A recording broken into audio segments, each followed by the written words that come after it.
आज इसमें ये पहला प्रोग्राम इधर से हम लोग जूम पे रख रहे हैं, जो हमारी नई सोशल ऑफिसर जो है मेधा, वो करने वाली है। मेधा TISS, Tata institute of social sciences से है, पढ़ाई की है और वो सोशल वर्क कर रही हैं। परंतु हमारे साथ वो केवल शनिचर दोपहर को मिलेंगी। तो यदि आपको उनको मिलना है तो आपको शनिचर दोपहर को फोन करके या इधर आके उनको मिल सकते हैं। सो मेधा सब अपना हमारा जो सोशल का काम है, UDID कार्ड, योर राइट्स, आपको कोई भी तकलीफ है अबाउट योर प्रोडक्ट्स, तो ये हैंडल करेंगी और ये आपको गाइड करेंगी और समझाएंगी। सो ये अभी मेधा का पहला आपके साथ मेल है। सो please do get in touch with her. We'll be glad to have you. She also helping you out with any of your problems that you have with social work that is required. Veda will be talking on UDID today. आज केवल UDID के ऊपर हम बात कर रहे हैं और आपको पहले वो पूरा PPT आपको दिखाएंगी, समझाएंगी, और आपके कोई भी क्वेश्चंस है आप रख सकते हैं चैट पे, और एंड में हम यदि कुछ रह गया हो जो कवर नहीं हुआ हो वो हम आपको वापस बताएंगे। ठीक है? Is that all right?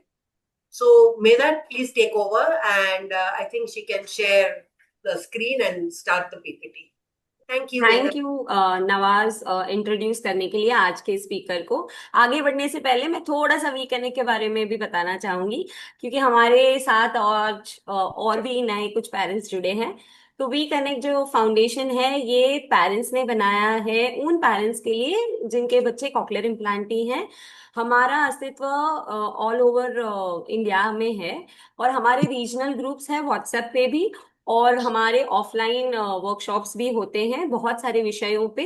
ताकि, और ये कम्युनिटी इसलिए भी बनाई गई है ताकि आपको ऐसा ना लगे कि सिर्फ मैं ही अकेली हूँ इस सफर में। तो जब हमारे अलग अलग वर्कशॉप्स होते हैं, जैसे मेंटल हेल्थ पे होता है, UDID कार्ड पे जैसे आज हैं, फिर हमारे राइट्स क्या हैं, कंसेशन बेनिफिट्स हमारे बच्चों के लिए क्या होते हैं, और ऐसे अन्य जो हमारे बच्चों के लिए हेल्पफुल रहते हैं, उस पे हम वर्कशॉप्स लेते हैं, ऑफलाइन भी और ऑनलाइन भी। इसके साथ हम साथ साथ सीरीज होती है जहाँ पे हम एक्सपर्ट्स को बुलाते हैं जो को करिकुलर एक्टिविटीज पे सेशंस कंडक्ट करते हैं, और विद्या सीरीज होती है, एक्सपर्ट्स आते हैं हमारे बच्चों के रिलेटेड और होलिस्टिक डेवलपमेंट में और क्या करना चाहिए वो भी उसकी भी जानकारी देते हैं।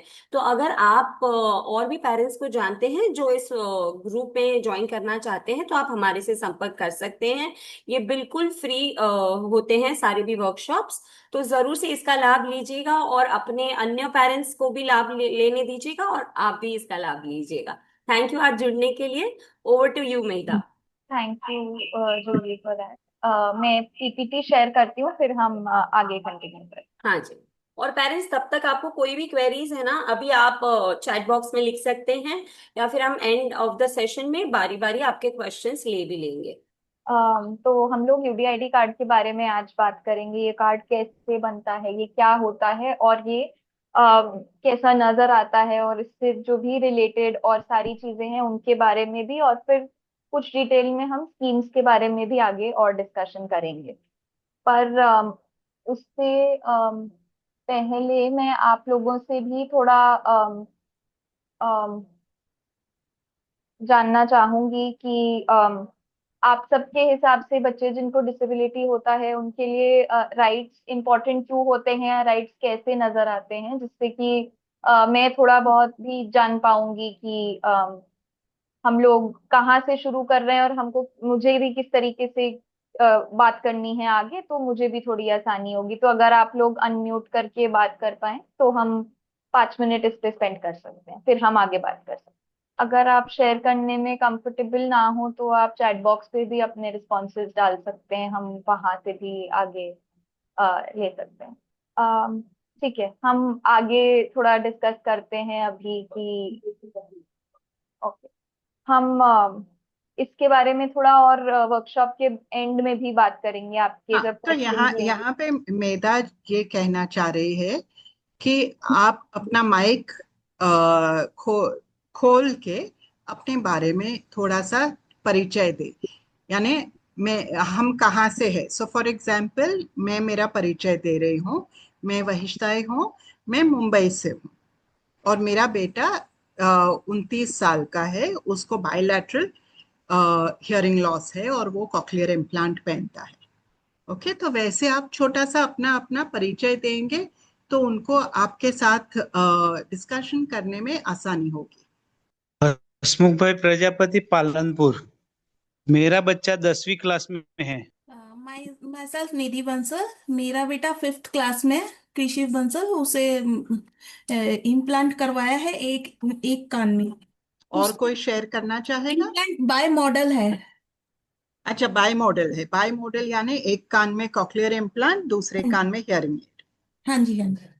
राइट। यहाँ से बोल रही हूँ। मेरा नाम मंजू देवी है। मेरी बेटी 18 साल की है। वो भी ऊपर इम्प्लांट लगाई।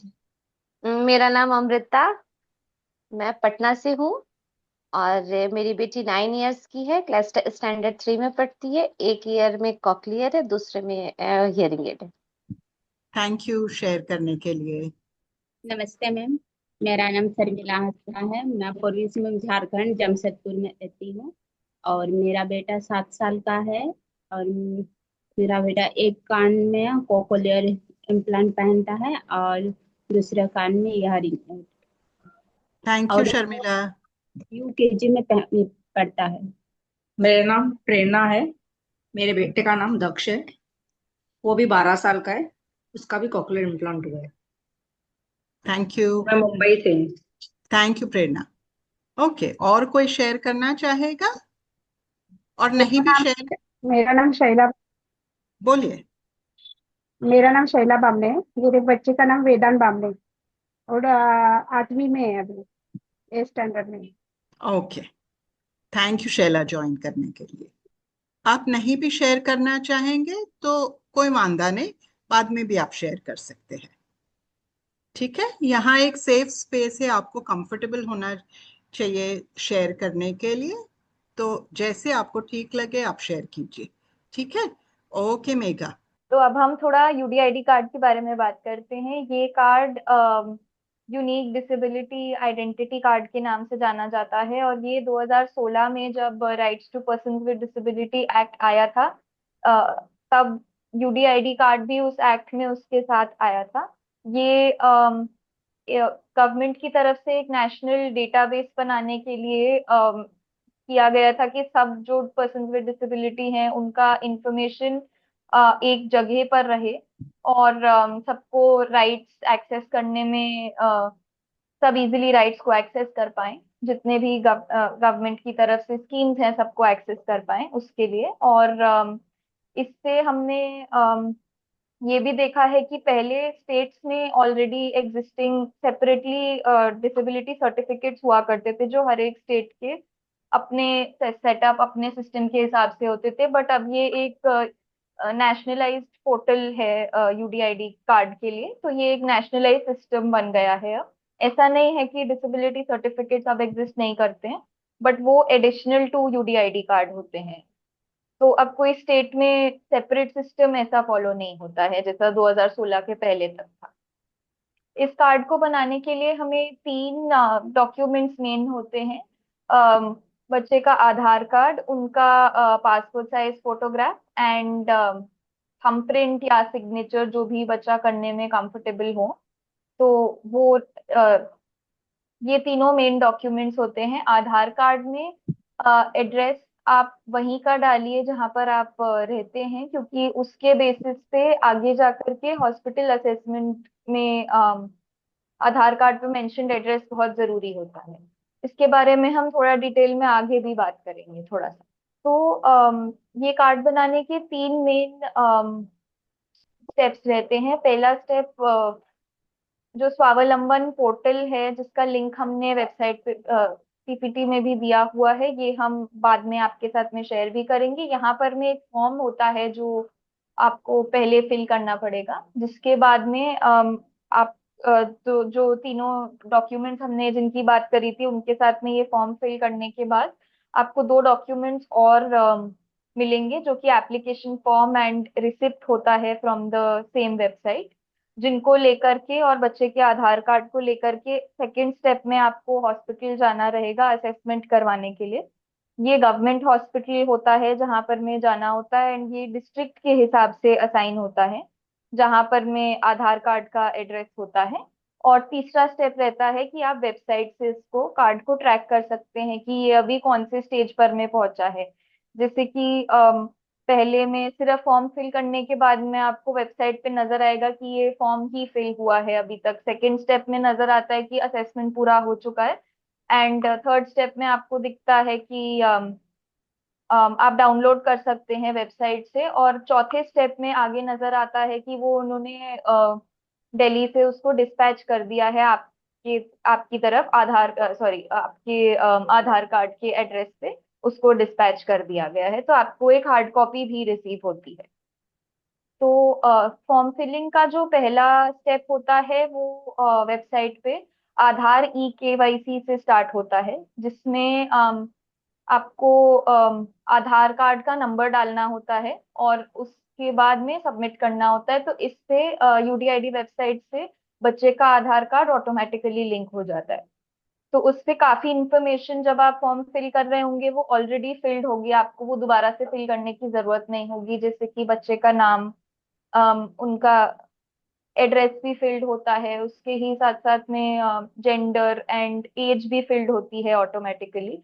तो वो आधार कार्ड में जो है वो स्ट्रेट अवे वो सेम इंफॉर्मेशन आ जाती है। इसके बाद में आप अगेन डॉक्यूमेंट्स अपलोड करके वो फॉर्म फिल कर सकते हैं।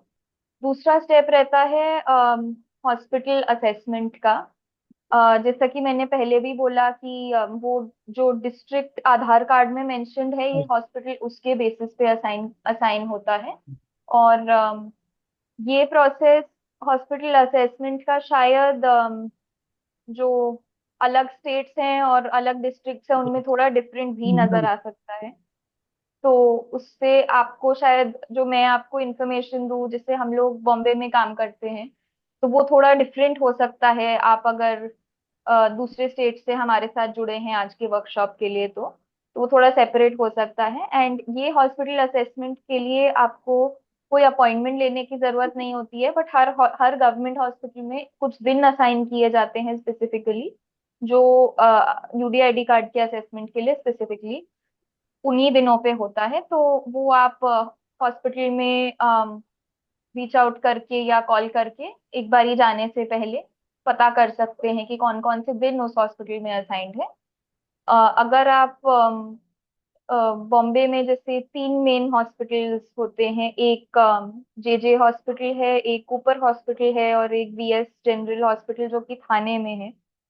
तो इनके mostly days Wednesday to Friday में डिफर करते हैं। वेडनेसडे या फ्राइडे में से कोई भी एक दिन होता है जहां आप जा सकते हैं। बट अगेन अगर आप किसी और हॉस्पिटल में जा रहे हैं या फिर वो किसी और स्टेट में है तो वो डिफरेंट दिखेगा। तो अगेन आप कॉल करके पता कर सकते हैं जाने से पहले, ताकि आपको एंड बच्चे को भी साथ में तकलीफ ना हो जब आप फाइनली असेसमेंट के लिए जाएंगे। ये स्टेप भी उतना ही इम्पोर्टेंट होता है जितना इसके पहले के दो स्टेप्स हैं, अप्लाई करना एंड हॉस्पिटल में असेसमेंट करना। क्योंकि कई बारी असेसमेंट के बाद में आपको यहाँ पर में देखने को मिल सकता है कि कार्ड कहाँ तक पहुंचा है। जैसा कि मैंने पहले बोला था, तो वेबसाइट पे आप ट्रैक योर एप्लीकेशन में जाकर के mobile number and Aadhaar card से भी अम, अपने कार्ड को ट्रैक कर सकते हैं। इसी के साथ साथ में इनरोलमेंट नंबर, जो कि मैंने पहले बोला था कि एप्लीकेशन फॉर्म एक आता है जब आप कार्ड के लिए फिल करते हैं, तो उसमें सबसे ऊपर इनरोलमेंट नंबर लिखा होता है, तो आप उससे भी ट्रैक कर सकते हैं। तो ये तरीके होते हैं हमारे कार्ड को बनाने के। और कार्ड बनने के बाद में अब हम डिस्कस करेंगे कि ये कार्ड बनने के बाद में नजर कैसा आता है। तो जो स्क्रीन के लेफ्ट साइड पे जो आपको पिक्चर दिख रही है वो एक यूडीआईडी कार्ड ऐसा नजर आता है। जो स्क्रीन के बीच में आपको सी यहाँ पर में नजर आ रहा है, इसका मतलब होता है कि ये कार्ड परमानेंट कार्ड है।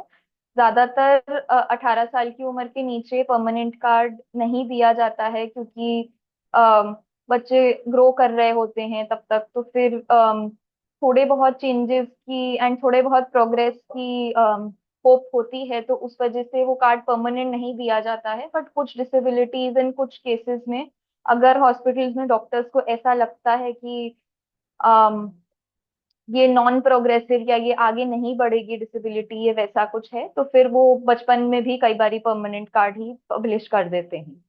इसके साथ साथ में जो आपको साइड में जो ब्लू कलर नजर आ रहा है वो इंडिकेट करता है कि ये डिसेबिलिटी, फॉर एग्जांपल यहाँ पे 80% मेंशन है, तो ब्लू कलर का वो इंडिकेशन होता है।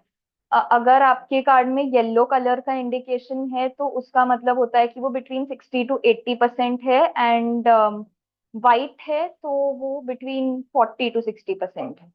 तो इससे भी वो डिफ्रेंसिएशन आपको नजर आ सकता है।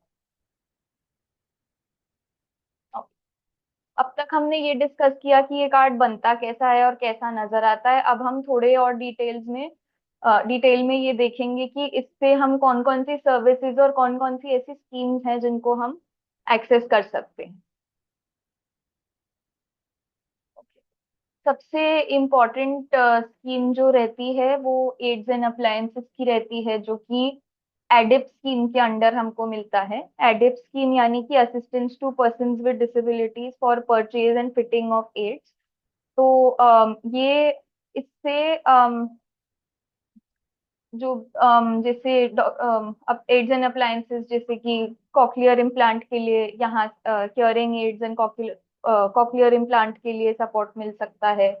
और जैसे जिन बच्चों को इंटेलेक्चुअल डिसेबिलिटी होती है उनके लिए teaching and minute learning aids. एक मिनट मेधा, अभी कॉकलियर इम्प्लांट के लिए सपोर्ट नहीं मिल रहा है। कॉकलियर इम्प्लांट की स्कीम बंद हो गई है। हाँ, okay okay okay, thank you for that. तो इस स्कीम को एक्सेस करने के लिए ये एक स्कीम है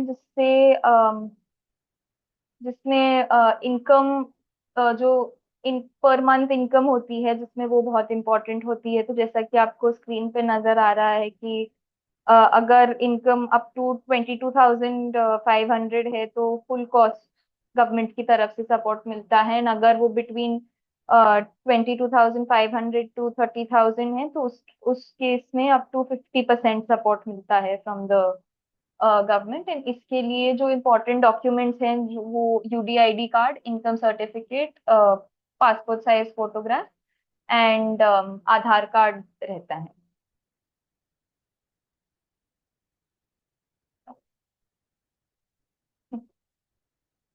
अब हम एजुकेशन के बारे में बात करते हैं, क्योंकि वो हम लोग बच्चों को जब स्कूल भेजते हैं तो काफी बारी इक्वल राइट्स एंड इंक्लूसिविटी के लिए काफी बारी देखा जाता है कि सब बच्चों को बराबर नहीं माना जाता है। तो इस स्कीम से जैसे कि राइट टू एजुकेशन एक्ट के अंडर समग्र शिक्षा अभियान एक स्पेशल सेक्शन है जो इंक्लूसिव एजुकेशन, यानी कि सब बच्चे एक साथ बैठ करके पढ़ाई करें और सबको एक एक बराबर का सपोर्ट मिले, उसके लिए है। ये सारे स्टेट्स और सारे बोर्ड्स में इक्वली एप्लीकेबल होती है। और इसमें 6 से 18 साल के बीच में जितने भी बच्चे हैं उनको इसके अंडर सपोर्ट मिलता है, जिसमें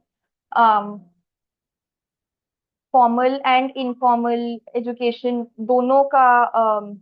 दोनों के उसमें सपोर्ट रहता है। एंड अर्ली इंटरवेंशन की छोटी उम्र में ही अगर कोई डिसेबिलिटी है वो देख ली जाए तो उसका भी सपोर्ट रहता है। इसके ही साथ साथ में अ, शिक्षा सबको मिले और एक जैसी मिले, यानी कि यूनिवर्सल एक्सेस टू एजुकेशन एक और इम्पोर्टेंट बहुत चीज होती है। और ये सेक्शन जो है ये इंक्लूसिव एजुकेशन, यानी कि बच्चे जिनको डिसेबिलिटी है और जिनको डिसेबिलिटी नहीं है वो एक साथ पढ़ सकें और सबको इक्वल एक्सेस मिले उस पढ़ाई का। अब ये उससे भी नजर आ सकता है कि क्लासरूम में इक्वल जैसे आगे बिठाना बच्चों को हो गया एक चीज, या फिर टीचर्स को कई बारी बारी अपना जो वो पढ़ा रहे हैं वो रिपीट करना पड़ता है। तो उस टाइप की अकोमोडेशंस के लिए भी इंक्लूसिव एजुकेशन में ये सब कुछ आ जाता है। और ये सब हम समग्र शिक्षा अभियान के अंडर बात करते हैं। इसी में जैसा कि मैंने कहा कि टीचर्स को भी सपोर्ट लगता है बच्चों की नीड्स एंड अकोमोडेशंस को समझने के लिए, तो उसके लिए भी ट्रेनिंग मॉड्यूल्स अवेलेबल हैं जो टीचर्स को भी सिखाते हैं कि बच्चों को कैसे सपोर्ट करना है ऐसे क्लासरूम सेटअप्स में, जहां पर मैं, क्योंकि अगर आप देखें तो एक रेगुलर क्लासरूम में अप टू 40 बच्चे होते हैं और एक टीचर होती हैं, तो उस केस में सपोर्ट करना उतना ही टीचर्स के लिए भी डिफिकल्ट नजर आ सकता है। तो उस केस में वो क्लासरूम को ही कैसे अडेप्ट कर सकते हैं या कैसे मॉडिफाई कर सकते हैं, तो ये कुछ चीजें होती हैं जो टीचर्स आराम से कर सकती हैं, जैसे मे बी एक टॉपिक दोबारा से पढ़ा देना या फिर बच्चे को बारी बारी बोलना उनका नाम लेकर के उनका अटेंशन गेन करने के लिए, या फिर और बच्चों की भी मदद लेना। तो उनको बताने के लिए या उनको जिससे उनको भी मदद मिल बच्चों को भी मदद मिल पाए और बच्चों से उनको दोस्ती करने का भी मौका मिल पाए। हाँ। और उससे अगर टीचर्स बच्चे को इंक्लूड करने की कोशिश करेंगी तो बच्चे भी देख करके वही सेम चीज सीखेंगे कि टीचर्स इंक्लूड कर रही हैं तो हम भी उस बच्चे को, फ्रेंडशिप्स एंड पीयर रिलेशनशिप्स काफी हद तक बढ़ सकते हैं इससे। एजुकेशन में ही एक और चीज आती है, national institute of open schooling, NIOS board जो होता है, इसके बारे में आप लोग पहले भी डिस्कस कर चुके हैं एक और वर्कशॉप में, तो इस पे मैं उतना डिटेल टाइम स्पेंड नहीं करूंगी जिससे कि हम लोग क्वेश्चन UDID से रिलेटेड क्वेश्चंस के लिए आगे टाइम रख पाए, पर ज्यादातर वही होम बेस, घर पे भी पढ़ाई हो सकती है और फिर कैसे एग्जाम्स होते हैं इसमें हम वही कवर कर रहे थे मेनली।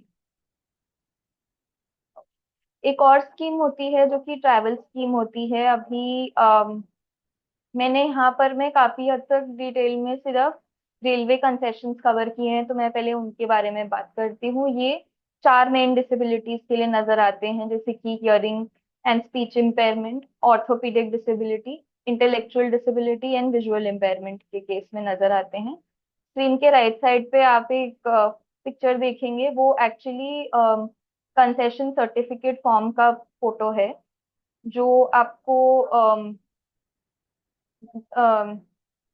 दिव्यांगजन वेबसाइट पर में नजर आएगा। वहां से आप इस फॉर्म को डाउनलोड करके फिल करने के बाद में जिस हॉस्पिटल से आपने UDID कार्ड बनाया था वहां से इस फॉर्म को फिल करा करके, और यहाँ पर में जिसे जो गवर्नमेंट जो भी डॉक्टर हैं उनका सिग्नेचर एंड यहाँ पर में उनका स्टैम्प लेने के बाद में आप वो फॉर्म को वेबसाइट पे वापस जा करके सबमिट कर सकते हैं कुछ और इम्पोर्टेंट डॉक्यूमेंट्स के साथ में, जैसे कि आधार कार्ड और बर्थ सर्टिफिकेट। तो वहां पर मैं आपको उन दूसरे और डॉक्यूमेंट्स का भी डिटेल्स मिल पाएंगे जो अवेलेबल रहते हैं for to submit this form.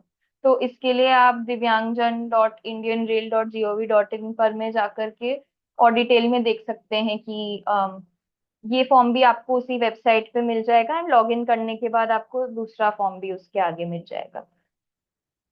Ma'am एक बात बोलूं, मैं ये कार्ड बनाई हूँ, शेयर कर सकती हूँ? शेयर कर बोलिए ना। कंचन कुमार के नाम से बनाई हूँ, हाँ मैं जी। बिहार से बोल रही हूँ। यही कार्ड बनाई हूँ, क्या मैं शेयर कर सकती हूँ? हाँ बोलो, आपको कुछ सवाल पूछना है क्या?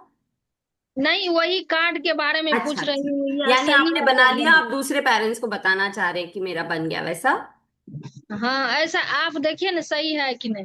अच्छा ठीक है, आप मुझे व्हाट्सएप कर दीजिएगा, मेधा जी से मैं कंफर्म करा लेती हूँ, ठीक है। है ना? ठीक है।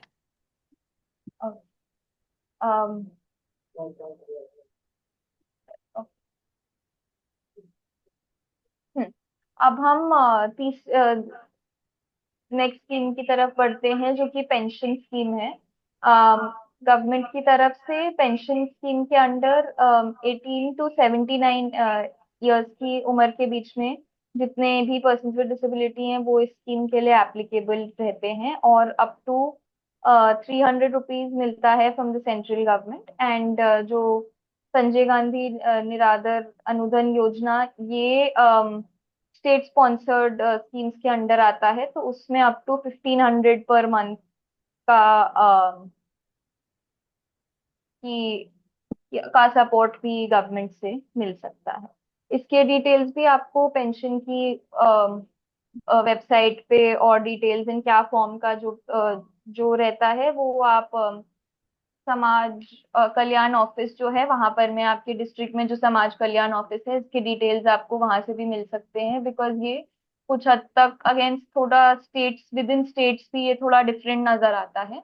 तो वो आपको डिटेल्स वेबसाइट से भी मिल सकते हैं, एंड अगर आप समाज कल्याण ऑफिस विजिट करेंगी तो वहां से भी ये डिटेल्स आपको मिल सकती तो मेधा जी, कोई ईमेल आईडी है, सॉरी, वेबसाइट का कोई लिंक है जहाँ पे हम चेक कर सकते हैं? हाँ, मैं आपके साथ में वर्कशॉप के बाद में वो लिंक शेयर कर दूंगी सारे वेबसाइट्स के, हाँ जी, ताकि या तो पेरेंट्स फिर फिर एक्सेस अगर कर आप पाएंगे। इधर भी डाल देंगे तो यहाँ पे जो पार्टिसिपेंट्स हैं वो भी एक्सेस कर लेंगे, चेक कर लेंगे। हाँ, तो ठीक यानी है, कि वो ऑफलाइन हम, ऑनलाइन दोनों देख सकते हैं। हाँ जी, और क्या ये सैलरी सारी, के हिसाब से फिक्स होता है या ऐसा कुछ नहीं है? हाँ उसका भी रहता है, बट अगेन वो भी स्टेट टू स्टेट थोड़ा डिफर करता है। इसके लिए मैंने यहाँ पर मैं उतना ठीक डिटेल है। में कवर नहीं किया है, बिकॉज हम ठीक। डिफरेंट स्टेट से जुड़े हैं, तो वो हाँ, तो कंफ्यूजन आप क्रिएट कर वेबसाइट सकता है। मेंशन कर लीजिए, जी, दीजिएगा, हम हाँ चेक जी, हमारे करेंगे। हम ग्रुप हमारे पे ही डाल बिहार में देंगे। हाँ, हमारे बोलिए। अच्छा जी। बिहार में अभी 5-6 महीना पहले तक ये 400 रुपये का ही था क्या? ओके, था। चलो। बिहार में 1100 हो गया। ओके। ओके, ठीक है। अम, अब हम इनकम टैक्स में जो, आयकर में जो सपोर्ट एंड जो रिडक्शंस अवेलेबल होते हैं, गवर्नमेंट की तरफ से जो सपोर्ट मिलता है उसके बारे में थोड़ा बात करते हैं। तो ये सिर्फ ओल्ड टैक्स रिजीम के अंडर ऑफर होते हैं। न्यू टैक्स रिजीम अगर आपने चूज किया है तो उसमें किसी भी तरह के इनकम टैक्स सपोर्ट का अवेलेबिलिटी नहीं है। तो अगर आप ये इनकम टैक्स से रिडक्शन अवेल करना चाहते हैं तो नेक्स्ट फाइनेंशियल ईयर के साइकिल में आप ओल्ड टैक्स रिजीम को अवेल कर सकते हैं। उससे अगर आप as a care giver, as a parent attach हो रहे हैं, मतलब वो कर रहे हैं, तो सेक्शन 80 DD एक होता है, वो सिर्फ केयर गिवर्स के लिए होता है। तो उसमें अगर यूडीआईडी कार्ड में परसेंटेज बिटवीन 40 to 80% है, तो उसमें अप टू 75,000 का डिडक्शन अवेल कर सकते हैं वो। एंड अगर वो अबव 80% है तो उसमें अप टू 1.25 लाख का डिडक्शन मिल सकता है। Similarly section 80U person with disability जो खुद अर्निंग है उनके लिए होता है, और उसमें भी सिमिलरली बिटवीन 40 to 80% में अप टू 75,000 का डिडक्शन होता है। एंड 80% एंड अबव के लिए अप टू 1.25 लाख का डिडक्शन अवेल किया जा सकता है। ये अगेन ये सेक्शंस इनकम टैक्स के लिए भी आपको इंफॉर्मेशन वहां से मिल जाएगी, एंड आप अपने सीए से आगे के प्रोसेस के लिए भी, जहाँ से भी आप लोग टैक्स फिल करते हैं, जैसे भी आप वहां पे भी कनेक्ट कर सकते हैं, वो भी आपको इसमें गाइड कर पाएंगे। जिन ऑफिस, जिन ऑर्गेनाइजेशंस का आप हिस्सा हैं, वो भी आपको इस पे गाइड कर पाएंगे। अब हम क्वेश्चंस की तरफ आगे बढ़ सकते हैं, ताकि मैं आपके सारे जो जो सवाल हैं उन पे अब हम थोड़ा आराम से डिस्कस कर सकते हैं, क्योंकि मुझे बताया गया था कि काफी सवाल हैं आप सबके यूडीआईडी कार्ड से रिलेटेड। हाँ बिल्कुल, मेधा जी, बहुत ही इम्पोर्टेंट टॉपिक पे आज हमने बात करी, आपने बहुत यूजफुल इंफॉर्मेशन शेयर करी है। तो पेरेंट्स, मैं आप सभी से रिक्वेस्ट करना चाहूंगी, आप बारी बारी हाथ ऊपर करेंगे और हम क्वेश्चंस लेंगे। जैसे निधि जी ने हाथ ऊपर कर लिया है, तो निधि जी, पहले आप अनम्यूट करके पूछें। मैम, मुझे ये क्वेश्चन मान करना था। जैसे मेरे बेटे का कार्ड बनवाया था हमने 6-7 साल की उम्र में, तो अभी जब वो बड़ा होएगा तो वो हमें दोबारा से करवाना पड़े? परमानेंट कार्ड है उसका, पर वो दोबारा बनवाना पड़ेगा? नहीं मैम, अगर परमानेंट कार्ड है तो आप उसी से वो वैलिड है, आपको उसको दोबारा बनवाने की कोई जरूरत नहीं। और मैम, वो, जैसे हाँ कॉकलियर बोलिए। इम्प्लांट होने के बाद तो बच्चा काफी मतलब इम्प्रूवमेंट है, सुन रहा है, बोल रहा है। तो ये जैसे उसके कार्ड पे 100% डिसेबिलिटी लिखा हुआ है, तो पर वो क्या कार्ड वो वैलिड रहता है? जैसे मुझे पता चला कि आगे उसको उतनी टीचिंग स्कूल वगैरह में इतनी फैसिलिटीज नहीं मिलेंगी कि वो बोलने लग गया है तो वो फैसिलिटीज नहीं मिलती हैं, ऐसा कुछ है? नहीं नहीं, ऐसा कुछ नहीं होता है। आप वो डिसेबिलिटी तो रहती है अगर वो, एंड वो एड्स एंड अप्लायंसेस का इस्तेमाल करके वो उसके लिए वो अकोमोडेशंस जैसे नजर आते हैं कि वो क्लासरूम की बेसिकली पढ़ाई को एक्सेस कर पाएगा फॉर एग्जांपल मैम, या वो सुन पाएगा या वो बोल पाएगा वैसा। हम्म। तो वो ऐसा नहीं होता है कि वो यूडीआईडी को आप मतलब वो डिसेबिलिटी चली गई है, ऐसा नहीं होता है। तो वो तो रहेगा। स्कूल में भी आप बात कर सकते हैं कि जैसे एग्जाम अकोमोडेशंस का, या आप जो बोल रहे थे कि वो और जो स्कीम्स हैं जो स्कूल से रिलेटेड जो सपोर्ट है वो नहीं मिलेगा, वैसा भी नहीं होता है। तो वो आप अपने स्कूल के टीचर एंड प्रिंसिपल से कनेक्ट करके बात कर सकते हैं उसके बाद। जैसे मैम कोई भी कॉम्पिटिटिव हम्म एग्जाम देते हैं बच्चे बड़े होकर, या 10th में जहाँ पे भी, तो हम्म। सब जगह डिसेबिलिटी का पूछते हैं, तो वहां पे हमें लिखना ही पड़ेगा ना कि हम हाँ पर। जी, हाँ जी। इसके ही साथ साथ में जो रिजर्वेशंस भी होते हैं गवर्नमेंट की तरफ से आगे, जैसे अंडर ग्रेजुएशन के लिए या बेसिकली कॉलेजेस के लिए, हायर एजुकेशन के लिए, तो वो 5% का अप टू रहता है रिजर्वेशन। तो उनको एक्सेस करने के लिए आपको वो डिसेबिलिटी डिक्लेयर करनी ही पड़ेगी, एंड वहां पर में आप यूडीआईडी को as per supporting document submit कर सकते हैं। तो उससे वो रिजर्व कैटेगरी में उसको इजीली एडमिशन मिल सकता है। जैसे जेई का पेपर होता है मैम, नीट का, वो हाँ सब में, जी, सब में हाँ जी, वैलिड उस सब होगा? में भी रिजर्वेशंस होते हैं, सब में भी ओके। पैसा। नमस्ते। मेरा ये सवाल था कि आदित्य के पास ना ऑलरेडी यूडीआईडी कार्ड है, हम्म। और जो मैम ने भी एक सवाल पूछा था कि ये फैसिलिटी मिलता है, तो मेरा आदित्य भी 10th में पास आउट हुआ। हम्म। उसने डिसेबिलिटी फॉर्म का क्लेम किया था, तो उसके एक्स्ट्रा आवर तो एग्जाम के लिए मिला, as well as admission process में भी उसको 5% रिजर्वेशन में मिला है। तो हम्म। वो ये प्रोसेस के लिए अपडेट करने के लिए इन्फॉर्मेशन बताया। जस्ट मुझे 2 पॉइंट पे चेक करना था मैम। उसके पास यूडीआईडी कार्ड जो है वो बचपन का है, उसका फोटो मुझे चेंज करना रहेगा, तो व्हाट इज द प्रोसेस? मैंने सोलम साइट से मैंने किया, लेकिन वो आगे जाके फॉर्म बढ़ नहीं रहा है। They are asking what kind of information, I don't know, लेकिन वो फॉर्म एक जगह पे जाके अटका हुआ है। First thing. सेकेंड थिंग ये था, पहले ना प्राइवेट गाड़ी पे, मतलब पर्सनल कार रहेगा तो आपको टोल वगैरह फ्री मिलता था, if you are hmm having a kid और any parent with the UDID card. अभी ये हम्म बंद हुआ है या इसमें कुछ और डॉक्यूमेंटेशन की जरूरत है? ये दो चीजें आपसे जाननी थी मैम। हम्म। ओके, तो जो पहला जो आप बोल रहे थे कि वो फोटो अपडेट करना है, तो वो कार्ड परमानेंट है आदित्य का, या फिर टेम्पररी परमानेंट है, card? Permanent. Permanent, permanent. Okay. तो फिर आपको ना एक्चुअली जो आप जिस स्टेट में हैं, आप वहां पर में जो मैं आप महाराष्ट्र एक्चुअली, पुणे से बात कर रहा हूँ। नहीं असल में ना वेबसाइट पे वो चीज अवेलेबल होती है, जब अपडेट इंफॉर्मेशन अपडेट करने की, जब तक कार्ड बन के नहीं आता है तो आप ऑलरेडी वो चीज कर सकते हैं। बट आप पुणे में जो समाज कल्याण ऑफिस है ना, वहां पर में उनको रीच आउट कर सकते हैं, या फिर जो बिकॉज पुणे में, सिंस आप पुणे में है, तो वहीं पर में मेरे ख्याल से जो यूडीआईडी के लिए जो सपोर्ट करते हैं मिनिस्ट्री के, जो मिनिस्ट्री ऑफ सोशल जस्टिस के अंडर पर्सन्स विद डिसेबिलिटी का जो सेक्शन है, वो पुणे में ही बैठते हैं। तो आप उनको भी रीच आउट कर सकते हैं। एंड वहाँ पे एक एफएक्यूज का भी आई थिंक वेबसाइट पे है।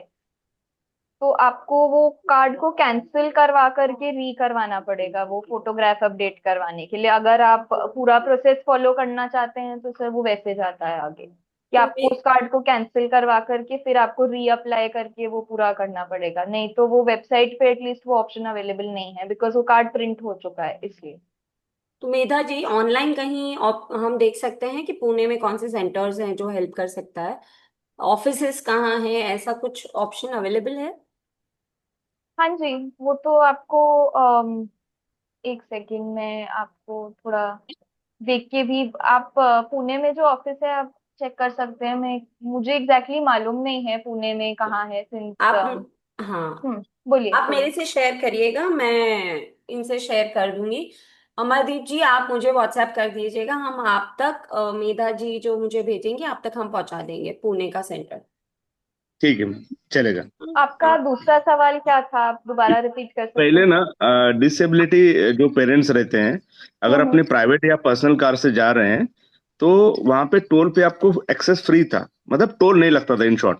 हम्म। लेकिन अभी ये रूल है या नहीं है? अगर है तो फिर काफी सारे टोल में ना दे आस्क कि ये गाड़ी आरसी उसके नाम पे होना चाहिए वगैरह वगैरह। अभी बच्चे के नाम पे तो कार कोई नहीं ले सकता, because as per RTO norms less than 18 years can't buy any vehicle. तो ऐसे चैलेंजिंग सिचुएशन में कुछ अपने पास डॉक्यूमेंट है क्या मैम प्रूव करने के लिए? तो सर अगेन आप यूडीआईडी कार्ड से ही प्रूव कर पाएंगे, क्योंकि नहीं नहीं, और कोई हमने ऐसा। यूडीआईडी कार्ड नहीं, यूजुअली मैं यूडीआईडी कार्ड अच्छा, कैरी वैसा करता प्रूव हूँ। कर। हाँ, ओके, हाँ गुड। कैरी करता हूँ, फिर भी वो बोलते हैं नहीं नहीं वो ड्राइवर का होना चाहिए डिसेबिलिटी, ऐसा उनका कहना है। लेकिन पहले तो मतलब इससे पहले हम्म। मैंने जब भी एलिजिबिलिटी किया था तो उसमें ऐसा मेंशन था। इनफैक्ट एक बार पुणे में ना समवेयर अराउंड 6 या 7 साल पहले एक स्वावलंबन टीम का एक सेशन भी हुआ था। उन्होंने बोला था कि अगर हम्म। पेरेंट या उसका फैमिली मेंबर कोई भी अपनी पर्सनल कार से जा रहा है विदाउट येलो प्लेट के नंबर के कार के अलावा, अगर वो हम्म। बच्चा आपके साथ है then he can claim the toll का कंसेशन फ्री वाला ऑप्शन। हम्म।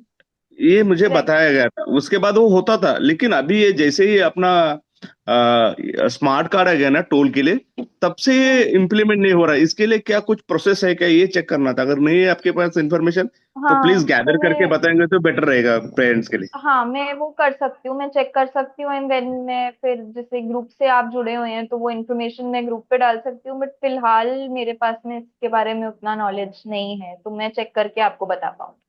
चलेगा जी, तो चलेगा, thank you so Amardeep much. जी, मेरा बेटा जो है गाड़ी चलाता है, हमने आरटीओ में भी इंक्वायरी करा था। तो हाँ गाड़ी जी। वो चलाता है लेकिन आरसी बुक उसके नाम पे नहीं है, तो वो अभी शायद डिसकंटिन्यू हो गया है। बट फिर भी हम अगर उसका कंफर्म करके करेक्ट आप तक पहुंचाएंगे बात। Correct correct they are asking for the RC book in that his name, तब यस तक नहीं यस। होगा, ऐसा ऐसा हम कहना है। हाँ हाँ, वो है। और वो शिफ्ट करना भी एक हेडेक है, ऐसा है। चैलेंज है यस मैम, यस। क्योंकि ऑलमोस्ट वो सेकंड कार हो जाएगा और फिर बाकी सब चैलेंज है उसमें। Correct correct. Okay, ma'am thank you. Ma'am ये बच्चों को लाइसेंस मिलता है हियरिंग इम्प्लांट वाले बच्चों को?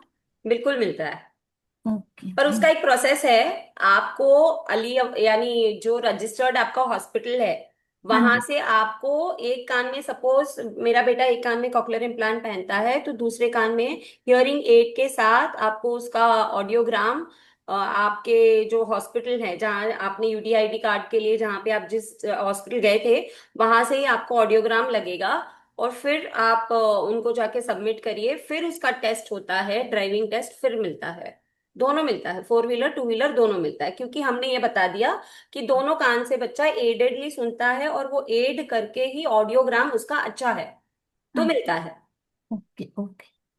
पर थैंक यू। मेरी बेटी तो एक ही ये जो इम्प्लांट है वो ही पहनती है, तो फिर वो नहीं मिलेगा ना?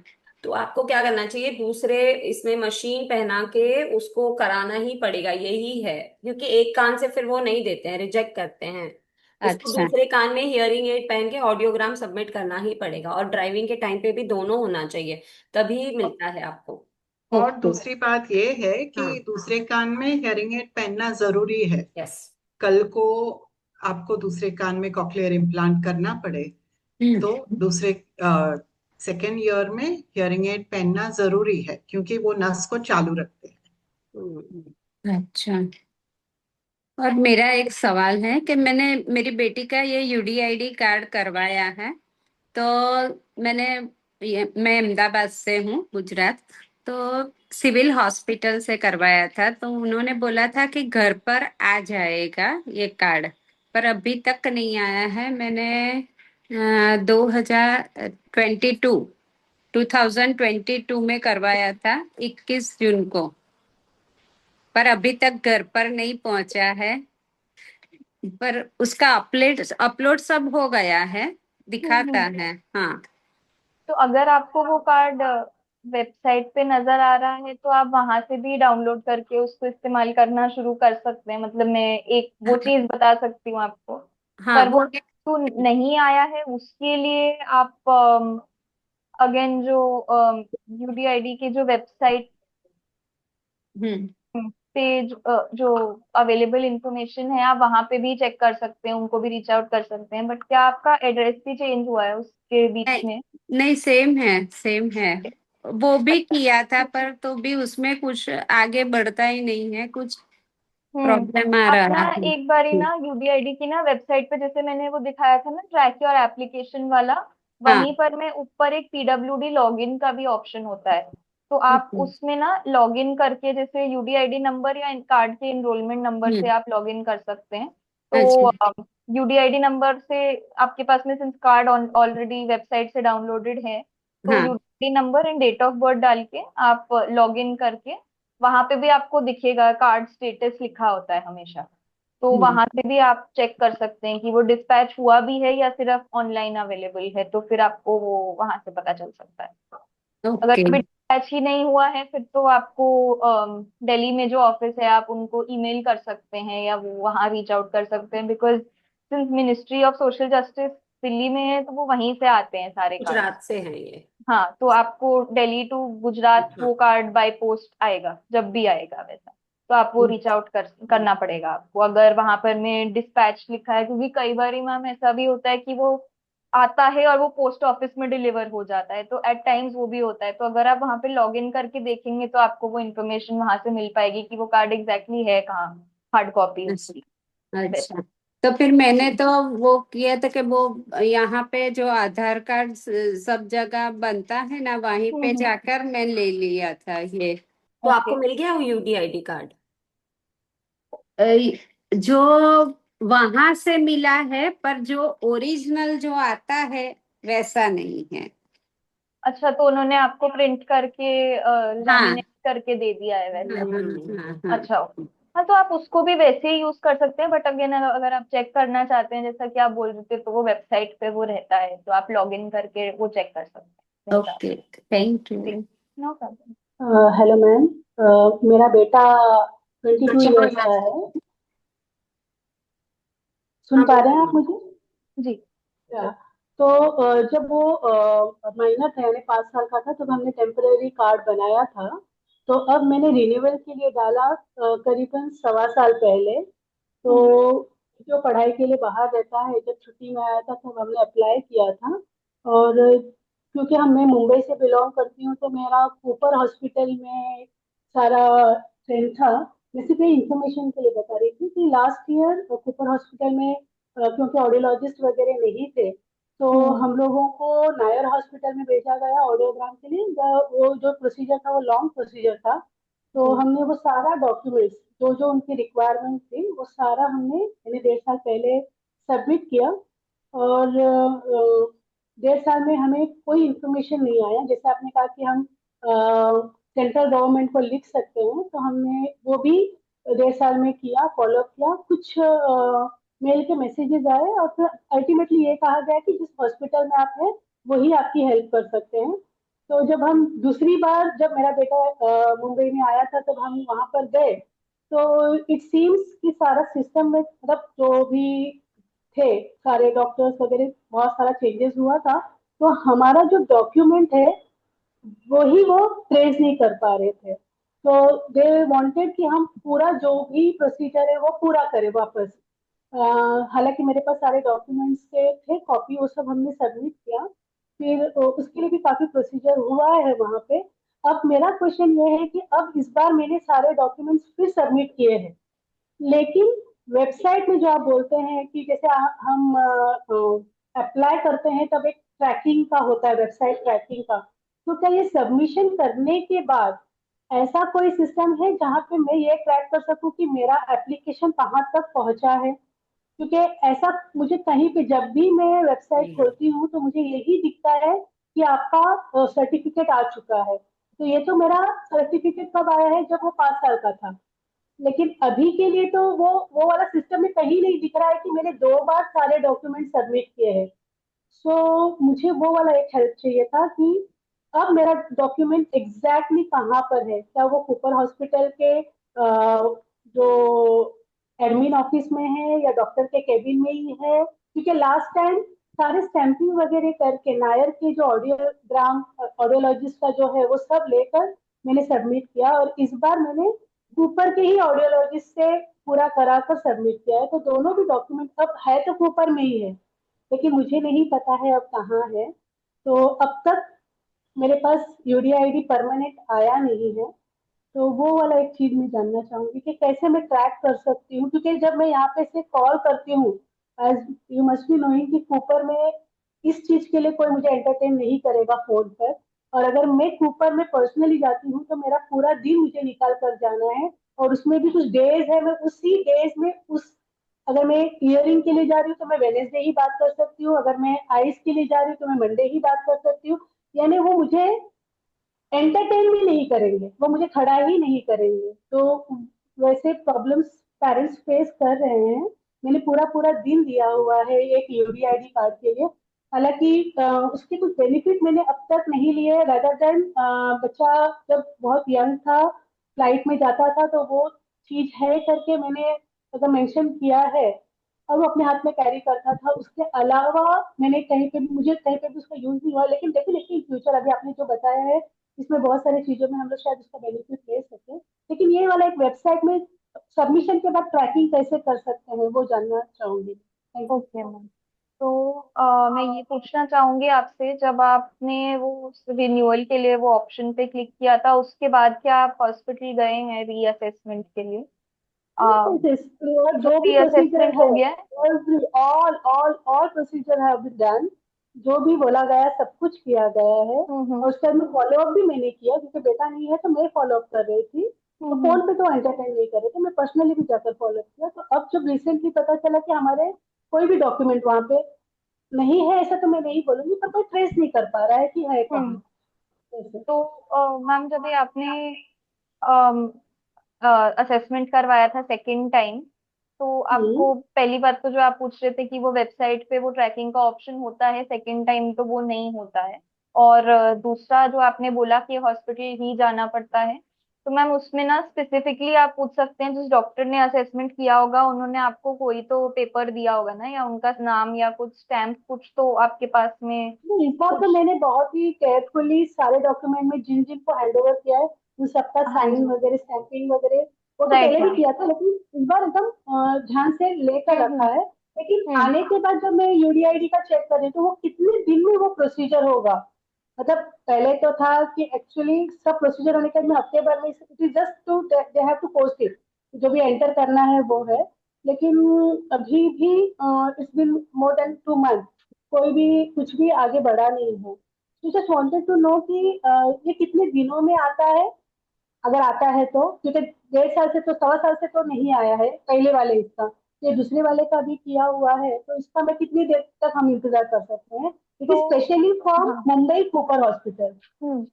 हाँ जी मैम, मैं वही बोलने वाली थी कि कूपर हॉस्पिटल में ना एटलीस्ट लास्ट ईयर में उनके उधर कुछ तो स्ट्राइक्स हुए थे, जिस वजह से उन्होंने आई थिंक 2 से 3 महीना बिल्कुल कोई भी यूडीआईडी कार्ड का काम हुआ ही नहीं था, बिकॉज सारे डॉक्टर स्ट्राइक पे थे। तो उस वजह से जो पूरा प्रोसेस है ना वो 3-4 महीना पीछे चल रहा है। तो अब वो फिर भी न्यू एप्लीकेशंस के मामले में एटलीस्ट थोड़ा आगे आ पाए हैं फिर भी। नहीं तो अब तक न्यू यूडीआईडी एप्लीकेशन अगर मैं आपको बताऊं तो उसमें एटलीस्ट 1 साल लग रहा था पेरेंट्स को ऑनलाइन ही कार्ड मिलने में। तो जो यूजुअली 1 महीने का प्रोसेस होता है आइडियली। पर इस केस में अगेन, आज जैसे कि आपने कहा कि आपने वो सारे जिनसे भी साइन करवाया, जो सारे डॉक्यूमेंट्स है सबमिट किए हैं, तो अगर आपको उन डॉक्टर का नाम याद है जिनसे आपने जिन्होंने असेसमेंट किया था, तो उस केस में आप ये कर सकते हैं कि आप ये जरूर पता कर सकते हैं कि वो डॉक्टर किस दिन पे आते हैं, वही वो उसी डिपार्टमेंट में अगर आपको कोई बता पाए। एंड फिर आप उसी दिन जाएं तो मैम, बिकॉज उन डॉक्टर के पास ही वो वो होगा लिखा हुआ जो भी यू मीन टेस्ट टू से ने आई किए। हैव टू विजिट पर्सनली, मुझे फिर विजिट ही करना पड़ेगा, या yes there is ma'am, no other उसके वे अलावा there I is can no find other out? Option. No other because way ma'am I that's a can find Cooper out. Hospital का separate issue, जहां पर में ऐसा भी नहीं है कि हमारे पास में भी कोई कांटेक्ट नंबर है। मैम वहाँ पे ना एक्चुअली सोशल वर्कर्स बैठते हैं कूपर हॉस्पिटल में भी। They don't usually share their contact number, नहीं तो मैं आपको दे देती, मेरे पास भी है नहीं उनका नंबर। बट एब्सोल्युटली जो fine. I think Think Barrows may have the number, Hema. Yeah, I have, okay. You have the Vanessa, number, na? I spoke to Barrows also when second time I had applied. At that time, she gave me number. I spoke. I went to that new building also. But the thing is, everyone was messed up. Like all the documents, nothing. They didn't had anything. तो मुझे ऐसे लगा कि सिर्फ वो जो परेशानी मुझे हुई है, कम से कम हमारे जो पेरेंट्स के ग्रुप है उनको वो परेशानी नहीं हो। तो क्या वो इजी सॉल्यूशन है? अगर हमको पता चले तो हम हमारे पेरेंट्स को वो इजी सॉल्यूशन बताए, rather than जो जो मैंने फेस किया है। बिकॉज इतना नॉलेज होने के बावजूद बहुत ज्यादा फेस किया है। वो जो स्टार्टिंग का जो एडमिन ऑफिस है, वहां से लेकर वो थर्ड फ्लोर के ईएनटी स्पेशलिस्ट उनके पास तक पहुंचने तक का जो प्रोसेस है, उसमें मुझे अगर 1.25 साल लग जाता है तो मुझे ऐसे लगता है कि फिर वो जो हम कहते हैं कि एक बटन में अभी इंडिया इतना बढ़ रहा है, तो हम क्या ही बेनिफिट दे रहे हैं। तो UDID is something which is, अगर आप स्वावलंबन जो देख रहे हैं वो ऐप में सब कुछ अवेलेबल है। हालांकि जब मैंने सेंट्रल गवर्नमेंट को मेल किया था, उन्होंने भी मुझे अच्छा रिस्पॉन्स दिया था, लेकिन वो जो उन्होंने रिस्पॉन्स दिया था किसी और को कनेक्ट करके कि वो मुझे हेल्प करेंगे, and that the middle person is not in existence only, वो है ही नहीं। तो ये जो प्रॉब्लम आ रहा है, तो उसके लिए इसलिए मैंने कहा कि अगर वो ऐप है तो वो ऐप में ही पता चलना जाना चाहिए कि आज मैंने मेरा फॉर्म सबमिट किया है, आज मेरा फॉर्म इस बंदे से इस बंदे के पास गया है। बिकॉज जैसे हम ट्रैक करते हैं, मेरा डिलीवरी वाला आता है तो भी मुझे पता चलता है, या मेरा ऐप उबेर वाला आता है तो भी मुझे पता चलता है कि वो कहाँ पर है, अभी लोकेशन कहाँ पे मुझे दिखाई देता है। तो मेरा यूडीआईडी कार्ड का लोकेशन मुझे क्यों नहीं दिखाई दे रहा है? हाँ, क्यों गवर्नमेंट को ये अनफॉर्चुनेटली आइडिया हेमा नहीं ये है? प्रोसेस अभी इन प्लेस नहीं है। करेक्ट। हाँ, तो होना चाहिए। मुझे यस, लगता है होना कि चाहिए, अब होना वो चाहिए। टाइम आ चुका तो है कि मुझे मेधा मैं इसलिए अगर, हाँ, गवर्नमेंट का इतना बड़ा फॉर्मेलिटी, और जस्ट इमेजिन नायर में ऑडियोलॉजिस्ट, एक सेंट्रल गवर्नमेंट की इसमें ऑडियोलॉजिस्ट ही नहीं है, और मुझे वहां से नायर हॉस्पिटल भेजा जा रहा है, और नायर हॉस्पिटल वाले वो अलग ट्रॉमा में है कि आप कहाँ कहाँ से यहाँ क्यों आते हो, आप अपने एरिया में क्यों नहीं करते हो। वो सारा चीज फेस करना, आप लोगों को ज्यादा पता होगा कि जब हम ऐसे हॉस्पिटल्स में जाते हैं तो क्या होता है। So my son is 22 now. He's saying कि why you want UDID? Like इतना सारा कुछ फेस करने के बाद अब सेकंड टाइम में he was not ready to come because the way he saw, fact है हमारे बच्चे बड़े होंगे तो ये सारे पेरेंट्स के बच्चे ये फेस करेंगे। तो आई रियली डोंट वांट कि पेरेंट्स ये सारा चीज सफर करे। तो उसके लिए अगर हम कुछ कर पाए कि कुछ भी जो भी आप बताएंगे हम सब करेंगे, लेकिन प्लीज वो पेरेंट्स को ये तकलीफ नहीं हो। जो चीज बहुत इजीली ये मेरे बच्चे का राइट्स है, ये यूडीआईडी सर्टिफिकेट मिलना मेरे बच्चे का राइट्स है, उसके लिए उसको इतनी परेशानी क्यों हो रही है? आज मैं हूँ, मैं हेल्प कर रही हूँ, पर अगर इंडिविजुअली उसको किसी चीज के लिए, अभी ये जो टैक्स का आप बता रहे हो, उसको एग्जेम्पशन दिखाने के लिए वो सीखेगा हेमा जी, कहाँ जो से कि आप बोल मेरे रहे हैं वो बिल्कुल ठीक है। आप जो बोल रहे हैं बिल्कुल ठीक है। हम पेरेंट्स हमारे बच्चों के लिए 80 साल तक भी करते रहेंगे। जब ये गवर्नमेंट में प्रॉब्लम है और आपको तो प्रॉब्लम we हो need to रही है, change that. बिल्कुल We आपके need to साथ change that. सहानुभूति करते हैं। Yes. So So Hema, what I will suggest is, हाँ, and Hema and all other parents, जो भी जानकारी आपके पास है ना, जो आपने steps follow किए, if you can share in the group, we will collate everything and make a document and then follow up on it one by one. अब Very एक strangely, I say that the doctor's name which was written on that new building, that doctor has resigned 1 year back. His name is there. His contact number is there with me. When I called him, he said कि I left long back. So just Yeah. imagine कि हमारा system क्या कर रहा है कि बंदा वो I know. जगह पे है ही नहीं। Yeah. So Hema, and thank you so much for sharing all of this. Your experience will help us, documenting everything. So I will request जो भी parents जिसने ये face किया है ऐसे, so good things and bad things, एक message में अपने अपने ग्रुप पे डॉक्यूमेंट करके हमें भेजो। इफ यू नो कि कहाँ जाना है वो भी डॉक्यूमेंट करके भेजो, बिकॉज वो सारे पेरेंट्स को हेल्प करेगा। One more thing just I want to add, ये सारा प्रोसेस होते वक्त I really don't remember the exact which state, not from Mumbai, एक पेरेंट ने मैसेज किया था कि उनके स्टेट में ये जो सर्टिफिकेट का जो प्रोसेस है वो इतना इजी है कि पेरेंट ने सिर्फ अप्लाई किया है और उनको सर्टिफिकेट इतनी उनको पता भी नहीं चला कि सर्टिफिकेट आ गए। So Hema, Hema, I want to share कि जेहान का भी यूडीआईडी कार्ड के लिए हमें यहाँ वहाँ जाना नहीं पड़ा था। उसने अप्लाई किया था और उसका यूडीआईडी कार्ड बहुत वक्त लिया, बट घर पे एक्चुअली आ गया था। तो ये शायद अभी जैसे मैडम बता रहे कि कूपर में लास्ट ईयर कुछ स्ट्राइक या वगैरह हुआ, द पॉसिबिलिटी हम बैड लक हमारा है कि हम उसी वक्त गए होंगे और ये हुआ होगा, दैट पॉसिबिलिटी इज देयर, तो आई एक्सेप्ट दैट कि आगे शायद ऐसा आगे वाले And, पेरेंट्स को and मुश्किल sometimes, sometimes like Jehan had a good experience, you had a bad experience, but this, we have to keep working in the system, navigating the system and helping each other to see how best we can do it.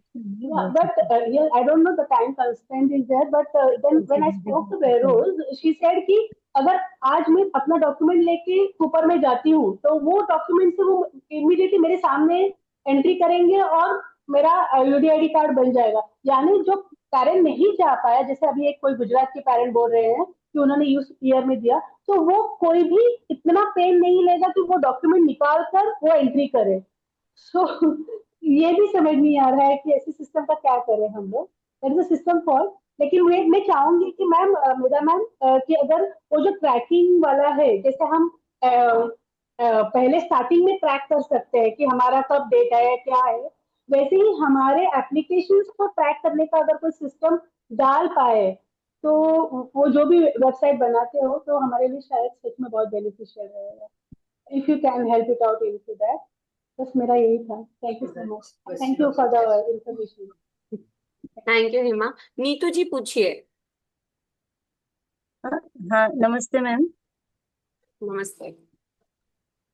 मुझे भी यही पूछना था कि मेरे ना बड़ी बेटी का 2022 में बनाया था दिसंबर में, तो अलीबाग सिविल हॉस्पिटल से, तो उसका भी है ना ओरिजिनल नहीं आया है अभी तक। और उन्होंने जहाँ बताया था 3 महीने बाद में जाके पनवेल हॉस्पिटल में चेक करो, तो वहां पे भी नहीं बता रहे। और उसके बाद छोटी बेटी का बनाया 2023 में, तो वो सीधा घर पे आ गया उसका ओरिजिनल, और इसका अभी तक नहीं आया। तो वही कहाँ से लेना है ओरिजिनल, क्योंकि एक एक जगह पर ओरिजिनल भी चाहिए। अभी उसका आधार कार्ड में चेंज करवाना था नाम, तो डिसेबिलिटी प्रूफ वो लोग ओरिजिनल वाला मांग रहे थे। तो उसमें मैम आप एज प्रूफ आप जो क्या कहते हैं, जो यूडीआईडी कार्ड का जो आपके पास में ऑनलाइन कॉपी है, आप एज प्रूफ उनके साथ में उसका भी प्रिंट निकाल करके शेयर कर सकते हैं। दैट कैन नहीं, ऑल्सो। सॉरी, आप कुछ बोल रहा था।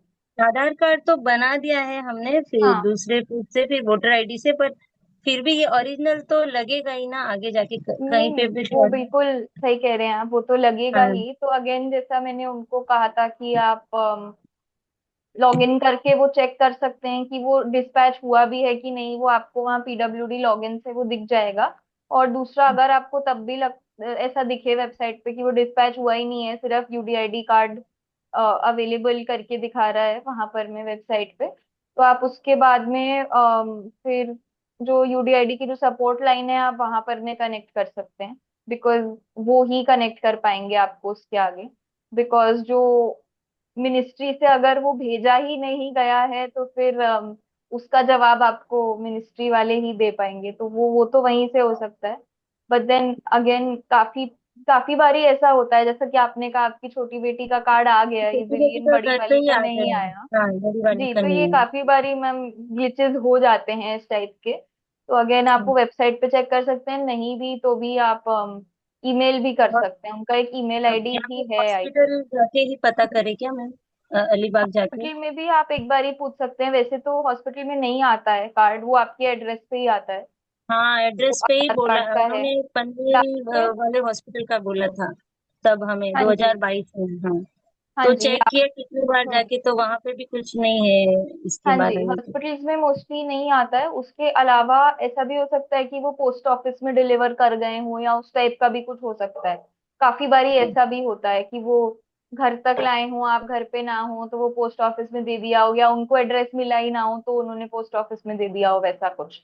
तो काफी बारी उस टाइप के प्रॉब्लम्स भी होते हैं। क्योंकि हमने तो भी एड्रेस वही है हमारा सेम जो उस समय जी, दिया, तो वही आप वो समझ भी में नहीं एक आ बार रहा ही था। कर सकते हैं, जो घर के आसपास में आपके पोस्ट ऑफिस है वो लोग भी आपको शायद सपोर्ट कर पाएंगे, क्योंकि कई बार उनके पास होता है वैसा।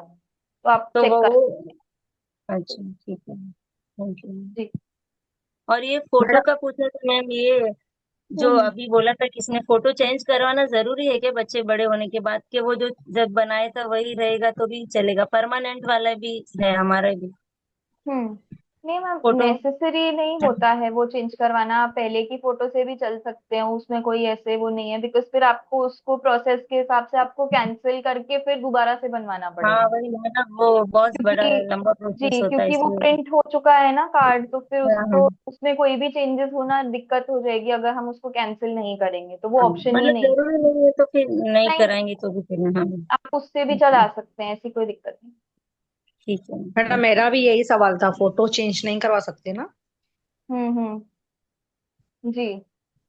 ओके। मैं चैट पे एक और क्वेश्चन देख रही हूँ। अर्चना जी ने पूछा है कि अगर आपका बच्चा बात कर रहा है तो रेलवे कंसेशन अवेलेबल होगा कि नहीं होगा। आप मुझे थोड़ा बता पाएंगे थोड़ा और, तो फिर हम, अर्चना जी आई अगर आप थिंक वो हैं। कहना चाह रही हैं, अगर अर्चना जी अगर आप अनम्यूट करके बात कर सके तो प्लीज, नहीं तो तब तक मैं बताती हूँ। वो ये कहना चाहती है जनरली कॉक्लियर इम्प्लांट और थेरेपी होने के बाद हमारे बच्चे बोलने लगते हैं, तो उनका प्रश्न यही है कि फिर भी क्या वो अवेल कर सकती हैं। बिल्कुल आप कर सकते हैं। रेलवे जैसे यूडीआईडी कार्ड मिल रहा है आपको, तो उससे रिलेटेड सारी स्कीम्स आप अवेल कर सकते हैं उसका। जैसे कि एक आई थिंक किसी ने पहले भी सिमिलर सवाल पूछा था, तो उसमें भी आप हम्म। आराम से अवेल कर सकते हैं रेलवे कंसेशन स्कीम। उसमें कोई अर्चना जी आपको डिफिकल्टी नहीं। पूछना है तो आप अनम्यूट करके पूछ सकते हैं। आई होप आपका ये क्वेश्चन को आंसर हो गया है। नो, किसी और को कोई प्रश्न है? और मैम हाँ, डिजेबिलिटी डिजेबिलिटी परसेंटेज क्या होना चाहिए, मतलब जनरली, क्योंकि सब लोग 100% बनवा लेते हैं, तो क्या 100% होना सही है? ऐसा कुछ सही गलत जैसा नहीं होता है, मतलब वो जो डॉक्टर ने जो डिसेबिलिटी परसेंटेज दी है वो उनके असेसमेंट के हिसाब से दी है उन्होंने।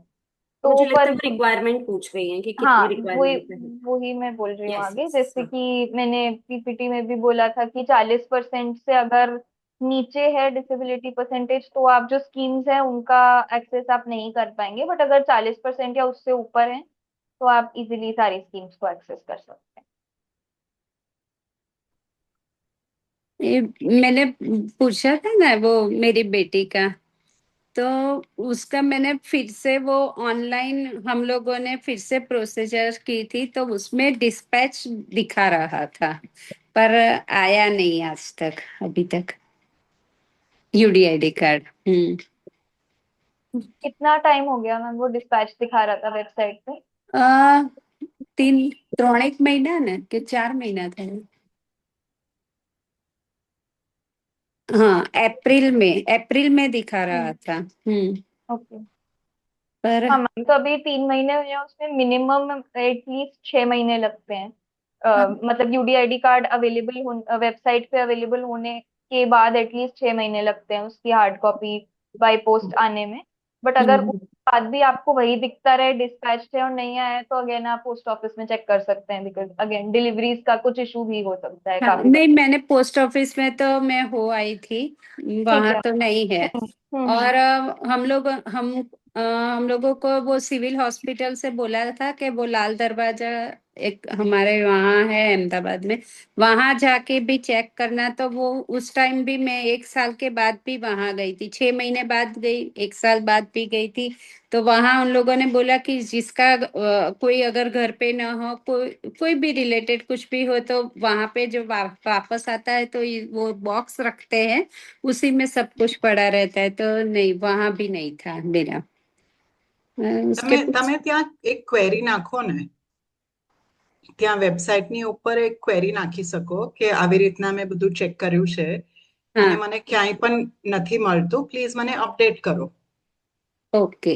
વેબસાઇટ ઉપર એક ક્વેરી નાખો। Okay okay. ओके, हाँ, थैंक यू। इसमें मैं ऐड कर सकता हूँ मैम थोड़ा? प्लीज। हाँ प्लीज। एक्चुअली आदित्य के केस में भी सेम यही दिखा रहा था डिस्पैच करके, ऑलमोस्ट 3 साल वो प्रोसेस दिखा रहा था। लेकिन मेरे को एक बार सडनली ना, एक मेरे जहाँ पे मैं लोकेलिटी में रहता हूँ वहाँ पे एक डिसेबिलिटी का स्कूल है, वहां से किसी का तो फोन आया था कि आपका कार्ड ऐसे ऐसे आ गया है, आपके पास आया है। तो मैं वहां पर्सनली जाके कलेक्ट किया। तो उनसे मैंने पूछा मेरा कार्ड कब आया, तो ये कोविड के टाइम पे था। उन्होंने बोला कि ऑलमोस्ट ये 6-7 महीना हो गया सर, आपका मेरे पास कॉन्टेक्ट डिटेल नहीं था, इसलिए आपको हम लोग रीच आउट नहीं करे। मैं बोला मेरा एड्रेस तो दिख रहा है यहाँ पे। तो उन्होंने बोला कि हम लोग डिलीवरी करने के लिए कैपेबल नहीं थे, लेकिन समहाउ आपका हमने नंबर गैदर किया। तो ये ऐसा भी हो सकता है, अगर इनका डिस्पैच करके दिखा रहा है ना, तो नियरेस्ट कोई अगर एक कोई डिसेबिलिटी वाला स्कूल रहेगा तो वहां पे एक बार चेक करने के लिए बोलिए, पॉसिबली हो सकता है कि उनके पास रहे। क्योंकि जब मैंने वहां पे विजिट करने के लिए गया था ना, कलेक्ट करने के लिए, तो मैंने देखे ऑलमोस्ट उधर 50-60 कार्ड ऐसे ही पड़े थे, તમે बाकी बच्चों के भी। હા થેન્ક યુ हाँ जी। તમે हाँ जी। અમદાવાદમાં ક્યાં રહ્યો છો, કેવા એરિયામાં? આવું હા હા હા હું શ્રેયસ ટેકરા શ્રેયસ ટેકરા ને, તો ત્યાં હમ તમારે નિયરેસ્ટ ડેફ સ્કૂલ કઈ છે?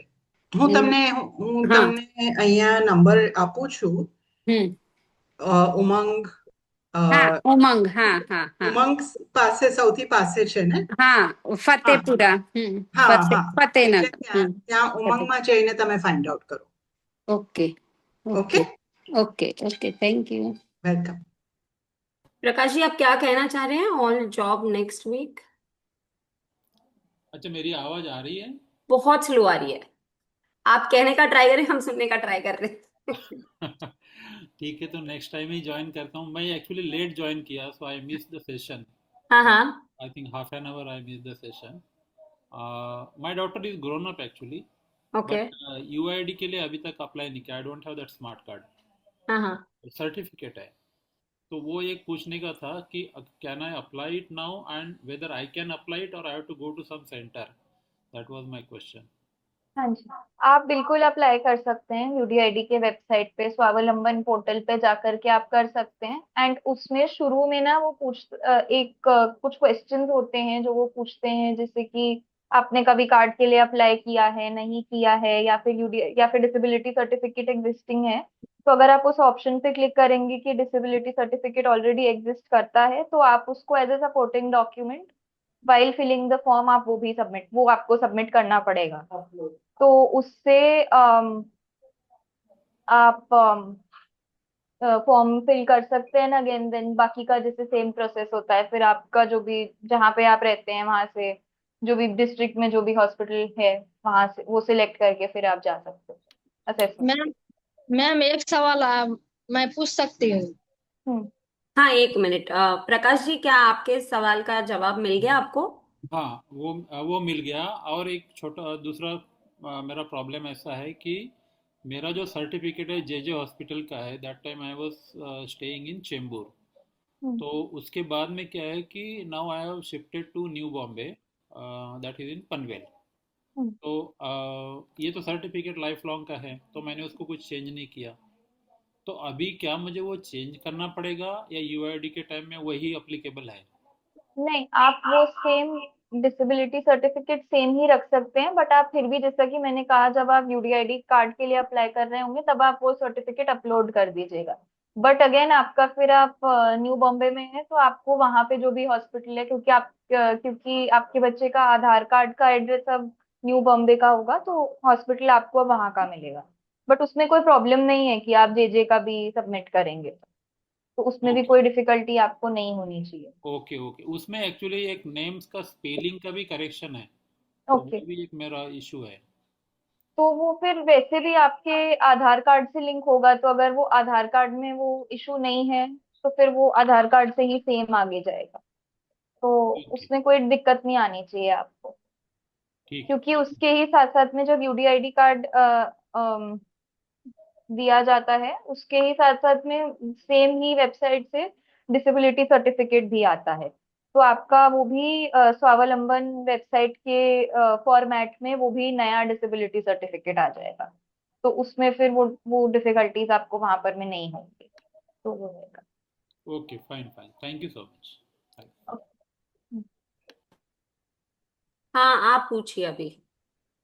मैम सर्टिफिकेट पे जो अति है कि कैसे विकलांग सर्टिफिकेट जो बनाया है उस पे 60%, एक कान में इयरिंग पहनती है, दूसरे कान में कोको इम्प्लांट पहनती है, और ये यू आई कार्ड जो बनाए उसमें है 90%। क्या इस इसे कुछ हो सकता है? मतलब अम, तो फिर यूडीआईडी कार्ड आपने अभी तक नहीं बनवाया, वो कह रहे हैं। बनवाए हैं मैं। अच्छा, तो उसमें क्या हाँ, परसेंटेज लिखा है सर? इसमें लिखा हुआ है 90%। ओके, उसमें और था, जो 80% जो आप बोल रहे थे वो किस में था? उसमें 60 है मैम सर्टिफिकेट पे। Disability, disability certificate she is talking.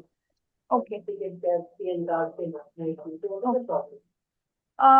वो आपने दोनों साथ में ही बनवाया था, मतलब ये जो डिसेबिलिटी सर्टिफिकेट है वो भी?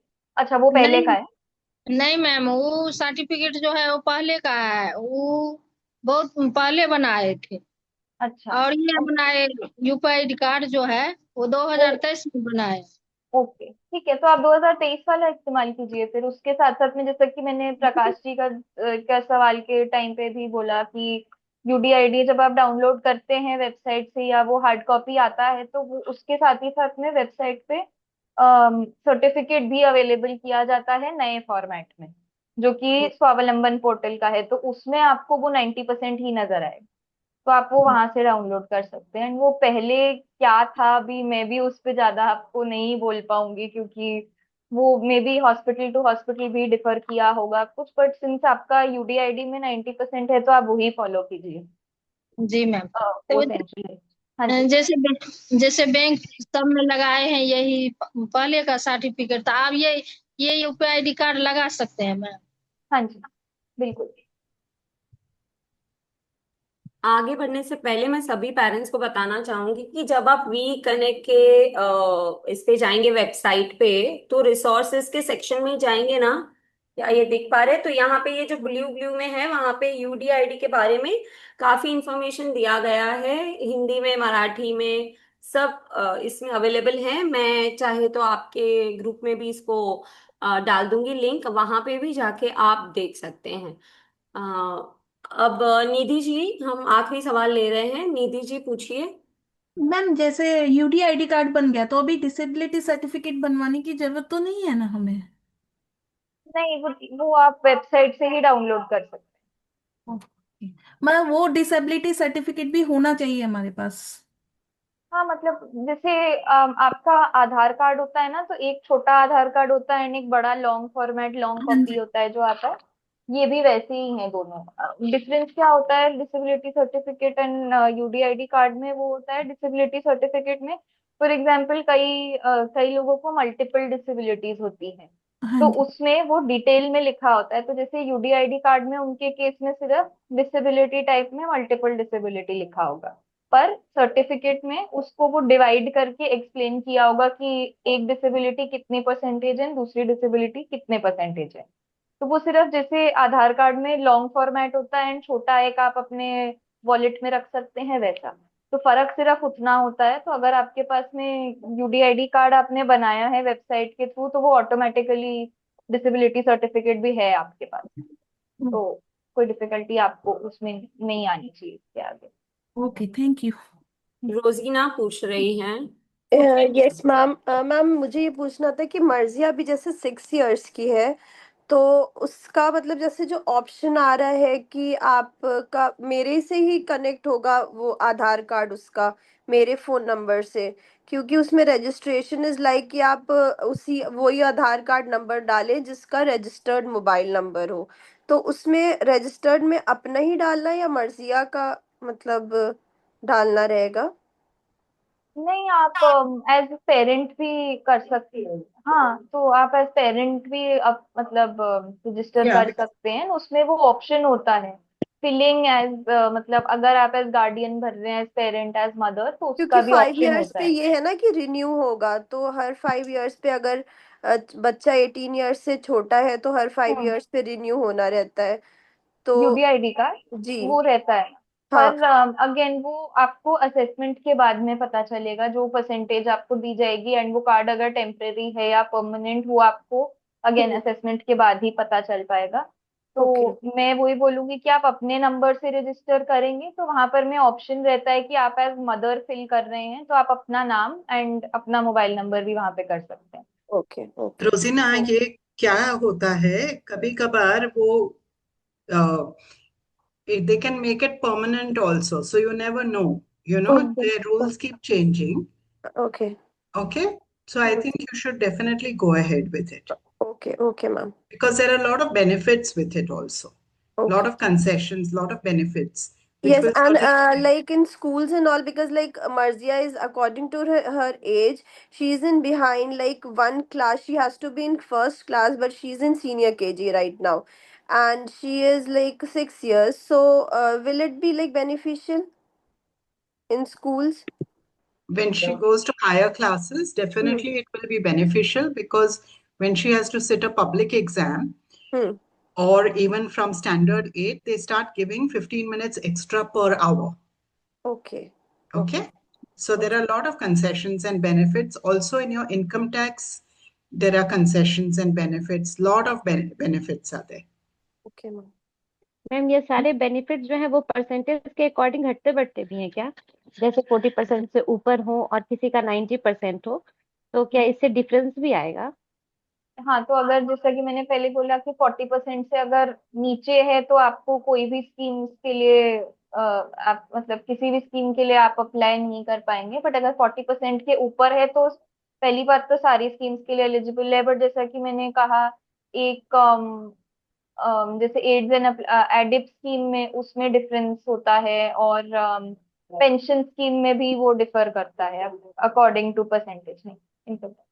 कोई कोई स्टेट में, अभी मैंने जस्ट जाना है कि कोई कोई स्टेट्स में जैसे नागपुर में, आई थिंक उनको पर मंथ कुछ 2,000 या 2,500 Yes, yes, बच्चे ma'am. को मिलता है. हाँ हाँ हाँ. And ma'am, I also had to ask one thing. I went to one like CMO office here over here, जहाँ पर ये बनता है कार्ड. So उन्होंने मेरे से बोला कि आप जब डॉक्टर के एग्जामिनेशन के पास जाइएगा तो ये कोक्लियर इम्प्लांट जो मर्जिया का है वो हटा कर जाइएगा. तो ऐसा है मतलब. Yes, yes, Okay. because yeah, you will have to remove it and go because otherwise some places they will not give you the UDID card. Okay. So just go without the cochlear implant or hearing aid. Okay. Okay. Okay. Ma'am जैसे ये income tax में जो exemption आप कह रहे हैं, तो ये जैसे कॉकलियर इम्प्लांट करा दिया उसके बाद भी हमें मिलेगा, हर साल मिलता है एग्जेम्पशन? हर साल मिलता है, हर साल आपको अपना इनकम स्लैब के हिसाब से मिलता है. आई थिंक किसी और का हाथ भी रेज्ड था. नीतू, आपका हाथ रेज्ड था क्या? आपका सवाल हो गया? हो गया. अब बब्बन जी हाथ रेस कर रहे हैं. हाँ हाँ. बताइए बब्बन जी. हाँ मैम, मैं ये पूछ रहा था कि हमने एक साल पहले साइबर कैफे से ऑनलाइन रजिस्ट्रेशन कर दिया था यूडीआईडी कार्ड के लिए. जेजे हॉस्पिटल का नाम दिया था. लेकिन मैम ये यही इशू मैं सोच के अब उधर जेजे हॉस्पिटल गया नहीं, क्योंकि अभी इसका इनकी उम्र अभी 6 साल है. अगर इनको अभी यूआईडी कार्ड अगर मिल जाता है तो टेम्पोररी मिलेगा या फिर परमानेंट मिलेगा पता नहीं. लेकिन बाद में फिर अगर वो जैसे अभी 18 साल के बाद उसको फिर अप्लाई करना पड़ेगा तो फिर डबल ये करना पड़ेगा अप्लाई. या फिर इससे अच्छा इनको डायरेक्ट 18 साल के बाद ही करेगा तो चलेगा क्या? ऑनलाइन जो किया है उसका कुछ वैलिडिटी रहता है क्या? कब करे क्या करे ऐसा? आपको देखिए बबन, डेफिनेटली फायदा है क्योंकि जैसे हमारे बच्चे को डिसेबिलिटी तो है, ओके, हाँ. और डिसेबिलिटी के लिए गवर्नमेंट हमको मदद कर रहे हैं, कंसेशन दे रहे हैं, तो हम हाँ. वो कंसेशन का फायदा क्यों नहीं उठाए ताकि हमारे बच्चे का जीवन और सफल हो. अच्छा नहीं मैम, वो जो ऑनलाइन रजिस्टर किया है उसका जो कॉपी मिला है तो वो सब जगह दे सकता है तो. अच्छा, वो हाँ. सिर्फ वेदा एनरोलमेंट नंबर आंसर की करे. बात कर रहे हैं क्या आप? यूडीआईडी हाँ कार्ड मैम, बन के आ गया है कि सिर्फ एनरोलमेंट नंबर मिला है? एनरोलमेंट नंबर मिला है. हाँ नहीं, वो नहीं चलेगा ना. आपको वो यूडीआईडी कार्ड ही. एक सेकेंड। हाँ बोलिए मेधा. हाँ, वो ना अगर आपने 2000 21 के पहले, मतलब कोविड के पहले अगर वो फॉर्म भरा है तो वो अब शायद एप्लीकेबल नहीं होगा, पर कोविड के बाद में उन्होंने रूल्स थोड़े से चेंज किए हैं कि वो एप्लीकेबल रहता है। तो अगर आपको फॉर्म भरे हुए 1 से 2 साल भी हो गए हैं तो भी वो फॉर्म एप्लीकेबल है और आप डायरेक्टली जेजे हॉस्पिटल जा सकते हैं। तो फॉर्म कब फिल किया था आपने वो डिपेंड करता है। I think अभी 1 साल हो गए, 1 साल हाँ हो गया है। हाँ, तो वो फिर एप्लीकेबल होगा आप अच्छा, हाँ। जैसे मेरा अभी वो his स्कूल के लिए वो दे दिया है, जिधर कुछ जरूरत है तो उधर वो चल रहा है। जैसे अपना आधार कार्ड का इनरोलमेंट नंबर पे अपन अपना काम चलता था, तो वैसा वैसा अगर इसका कहीं अगर चल रहा है तो उस पे चलाएंगे, या फिर डायरेक्ट अभी अगर परमानेंट मिल जाता है तो फिर फोटो का वही लफड़ा इशू होता है कि आगे so जाके फिर फोटो चेंज करवाओ, फिर उसके लिए वापस से पूरे डॉक्यूमेंट, या फिर इसको कैंसिल कराओ, तो वो दिक्कत है। या फिर 18 साल के बाद एक ही बार करे तो एक ही बार फ्रेश आ जाता है। So Mehta, तो his question is that with this application, will this application work as a UDID card? That was his question. But will it work as a UDID card without the UDID card? No, हाँ वो वो application form के बाद आपको assessment तो करवाना पड़ेगा पुष्पम जी, उसके बगैर यूडीआईडी कार्ड बनेगा नहीं। अगर आपका सवाल वो था तो फिर वो एप्लीकेशन वो एप्लीकेबल है, वो आप सही कह रहे हैं। वो ऐसा नहीं है कि आपने 1 साल में असेसमेंट नहीं करा है तो वो इनवैलिड हो गया है एप्लीकेशन, वो नहीं है। तो आप उस एप्लीकेशन को जेजे हॉस्पिटल ले जा करके फिर असेसमेंट के बाद यूडीआईडी आपको मिल जाएगा, पर वो असेसमेंट करवाना पड़ेगा। तो मैं क्या ऐड करूं? बबन जी देखो, आपके दो सवाल हैं। एक तो हाँ। एनरोलमेंट से काम नहीं चलेगा, यूडीआईडी कार्ड बनाना पड़ेगा। दूसरा अच्छा। सवाल आपने ये किया है कि वो जो एनरोलमेंट नंबर है, तो एनरोलमेंट नंबर से यूडीआईडी कार्ड का जो बीच में प्रोसेस है, आपको नया हम्म, बनाने की जरूरत नहीं है, क्योंकि आपने अभी 1 साल ही हुआ किया है। तो वो एप्लीकेशन आपका कैंसिल नहीं हुआ है, लेकिन वो खत्म भी तो नहीं हुआ है, उसको खत्म करना जरूरी है। अब फोटो 18 साल के बाद चेंज करने का आप इतना वेट करेंगे तो 18 साल तक यूडीआईडी कार्ड के जो फायदे हैं हमारे बच्चों के लिए, जैसे रेलवे कंसेशन है, एजुकेशन में भी जैसे हमको एक सब्जेक्ट नहीं लेना है या 15 मिनट एक्स्ट्रा मिलना है, तो वो सारे जो लाभ हैं वो नहीं मिलेंगे ना उसको। तो आप अभी एनरोलमेंट तो किया है, आगे का प्रोसेस भी कर लीजिए और यूडीआईडी कार्ड बनवा लीजिए। तो और जैसे आपने कहा कि 1 साल ही हुआ है, तो मेधा मैडम ने कहा कि फिर से एनरोलमेंट की जरूरत नहीं है, लेकिन प्रोसेस आप पूरा करिए और यूडीआईडी कार्ड बनाइए। सिर्फ वो फोटो के चक्कर में आप इसको इग्नोर मत करिए। तभी तक तो बहुत सारे रूल्स हो सकता है कि चेंज हो जाए, हो सकता है कि तभी वो लोग ऐसा सिस्टम लेके आए कि हम ऑनलाइन भी फोटोज चेंज कर सकता है, हो सकता है, पॉसिबिलिटी है ना। तो हम्म। यूडीआईडी कार्ड बना दीजिए। Medha, would you like to add anything? और Vaishnav, if I have missed anything you can add. Okay, Baban ji clear है या और कुछ सवाल है? ओ नहीं नहीं मैम, ओके थैंक यू। हाँ ठीक है। किसी और को कोई सवाल है? और हाँ बताइए, आपने आपका नाम बताइए, वीवो दिख रहा है आपका, तो आप जब भी ज्वाइन करें सेशन तो जरूर अपना नाम लिखिएगा। मैं आपसे ही बात कर रही हूँ, जो ब्लू साड़ी पहनी है आपने।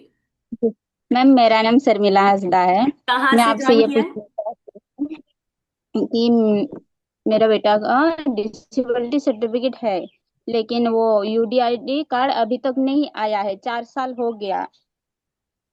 तो हमें अभी तक नहीं आया है, तो फिर से अप्लाई करना होगा कि वेट करेंगे मैम? कब? आपने ऑलरेडी अप्लाई किया है शर्मिला? हाँ, उसी टाइम अप्लाई किए थे, डिसेबिलिटी सर्टिफिकेट बनाने के टाइम उन लोगों ने बोला था कि घर पे आ जाएगा कार्ड।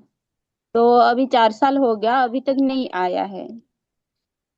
आपने वेबसाइट के थ्रू अप्लाई किया था क्या तब भी, पहले भी डिसेबिलिटी क्या मैम? सर्टिफिकेट के टाइम आपने वेबसाइट के थ्रू अप्लाई किया था? जो स्वावलंबन पोर्टल है उस पे अप्लाई किया था आपने? वेबसाइट यानी ऑनलाइन जाके अप्लाई किया ऑनलाइन, था? हाँ। नहीं नहीं नहीं, हम लोग हॉस्पिटल से ही अप्लाई किए थे। किसको बनाने दिया था आपने? डॉक्यूमेंट्स कहाँ किसको दिया है? हम हॉस्पिटल में ही जमा किए थे, कहाँ पे? मतलब कौन सा हॉस्पिटल था? कौन अम, कौन सदर कौन सा हॉस्पिटल हॉस्पिटल? जमशेदपुर में, सदर पटना में दिया था कि कहाँ दिया था? नहीं, जमशेदपुर में दिए थे।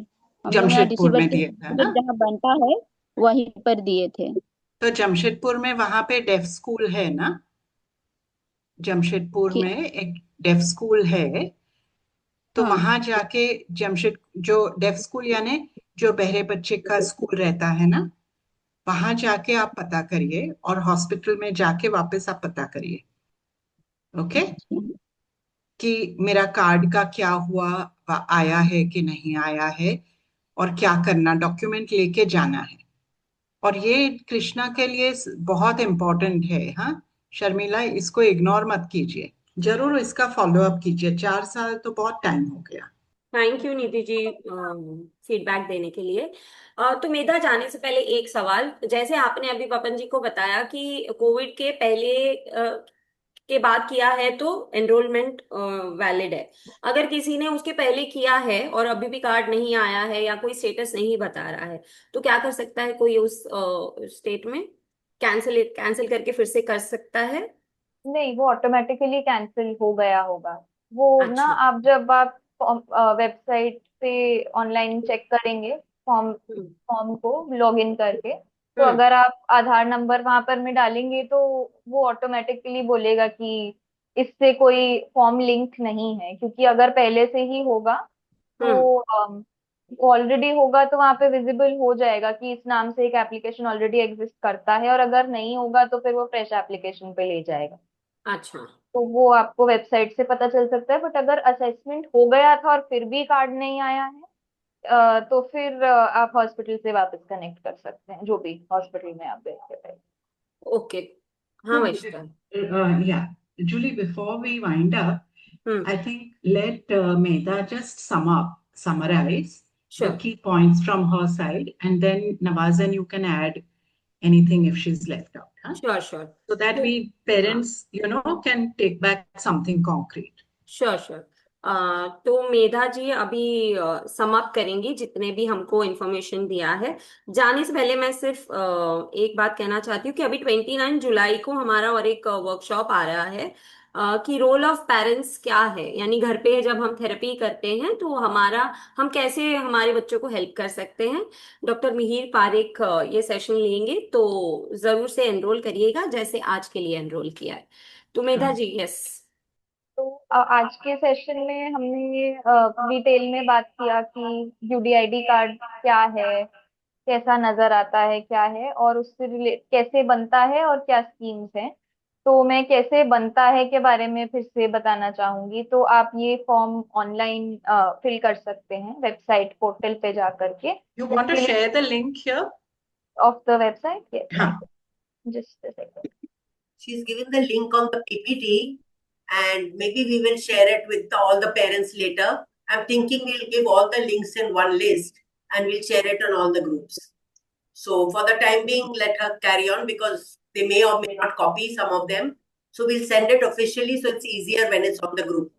तो वहां पर में फॉर्म फिल करने के लिए 3 मेन डॉक्यूमेंट्स लगते हैं: आधार कार्ड, थंबप्रिंट या signature, and passport size photograph. जिन तीनों डॉक्यूमेंट्स को अपलोड करके आप फॉर्म सबमिट कर सकते हैं। उसके बाद में आपको 2 और फॉर्म्स मिलेंगे, एक एप्लीकेशन फॉर्म एंड एक रिसिप्ट, जिनको आपको आधार कार्ड एंड कोई पुरानी डॉक्टर्स की रिपोर्ट्स हो, विद इन 6 मंथ्स कोई रिपोर्ट्स हो, उनके साथ में आप हॉस्पिटल विजिट कर सकते हैं जो आपके डिस्ट्रिक्ट में है।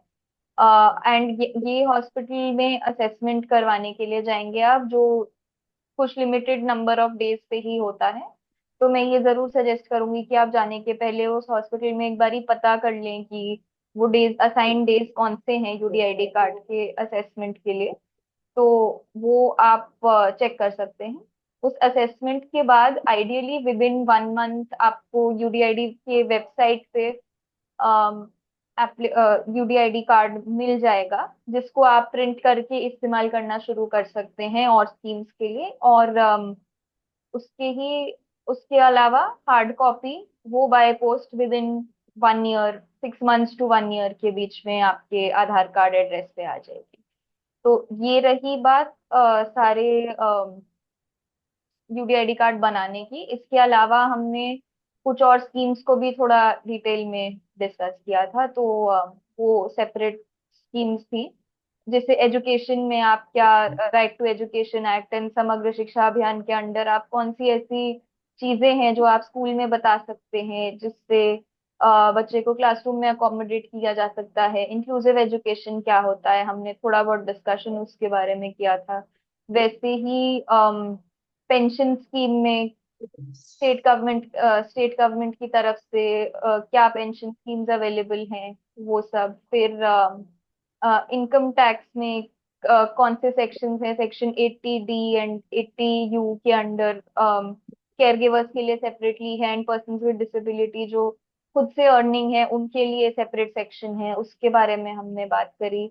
इसके अलावा ट्रैवल में हमने रेलवे कंसेशंस के बारे में डिस्कस किया, फॉर्म कैसे फिल करना है, उसको वेबसाइट पे कैसे अपलोड करना है, कौन से डॉक्यूमेंट्स इंपॉर्टेंट है, and lastly aids and appliances के लिए कौन से एड्स एंड अप्लायंसेस मिलते हैं, उस केस में भी कौन से website and finance and income certificate उस स्कीम के लिए स्पेसिफिकली बहुत इंपॉर्टेंट होगा out of all the documents.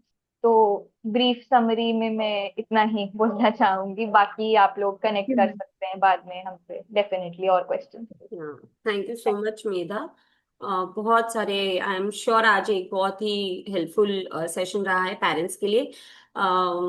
मेधा जी से तो हमको बहुत ही इंफॉर्मेशन मिली, और इतना ही नहीं, आपस में पेरेंट्स ने भी एक दूसरे को बहुत जानकारी दी। तो ऐसे ही करते रहिएगा। आज के सेशन से जो भी सीखा, अपने जान पहचान वाले पेरेंट्स जो स्ट्रगल कर रहे हैं यूडीआईडी कार्ड के लिए, तो जरूर से उन तक ये इन्फॉर्मेशन पहुंचाइएगा। हम जल्दी इस सेशन का रिकॉर्डिंग यूट्यूब पे अवेलेबल कर देंगे। जैसे ही वो होता है हम ग्रुप में भी अपडेट कर देंगे, और ऐसे ही हमारे साथ जुड़िए रहिए आने वाले वर्कशॉप्स के लिए भी। Thank you Medha, and thank you all the parents for joining in. हाँ सुमित, आखिरी में मेधा तो थैंक यू कहने से पहले इतना भी कहूंगी कि थैंक यू पेरेंट्स, आप लोग आज आए, आप लोग ने हमें भी काफी चीजें बताई जो आपको तकलीफ दे रही है, और मेधा के लिए काम आ गया है। अभी मेधा नेक्स्ट सैटरडे से ज्यादा आपके जो आपने बताया है उसके ऊपर जांच करेगी, पूछताछ करेगी। हेमा जी, और आपने जितना कहा हमें, आप प्लीज हमें डिटेल लिख के भेजिए, क्योंकि ऐसे बातों से नहीं होता है। आप हमें डिटेल एक रिपोर्ट बताइए आपने क्या किया है, और हम भी दूसरों से पूछताछ करके आपकी मदद ट्राई करेंगे जितना भी हो सकता है। और बबन जी, आप यदि जेजे हॉस्पिटल जा रहे हैं, जेजे हॉस्पिटल में बहुत कोऑपरेटिव है, आप प्लीज जाके आपका यूडीआईडी वहां करवाइए, वो आपको बहुत मदद करेंगे और आपको मिल जाएगा। So keep trust your hospitals, trust your people, they मदद करते हैं बहुत लोग। आपको तकलीफ है तो डेफिनेटली मेधा केवल शनिचर के दिन दोपहर इधर आती है, तो आप मैसेज कर दीजिए, और मेधा का नंबर हम आप लोग को दे देंगे, उसके ऊपर आप सैटरडे आफ्टरनून उसको बात कीजिए, and she will definitely look into your problems and take it ahead. वो आपके लिए ही इधर है, और दूसरी चीजों के लिए भी है, दूसरे प्रोग्राम्स के लिए, परंतु यूडीआईडी के लिए she will definitely help you. So thank you parents, and thank you Medha, आगे ले जाएंगे ये बातें। Thank you. Thank you.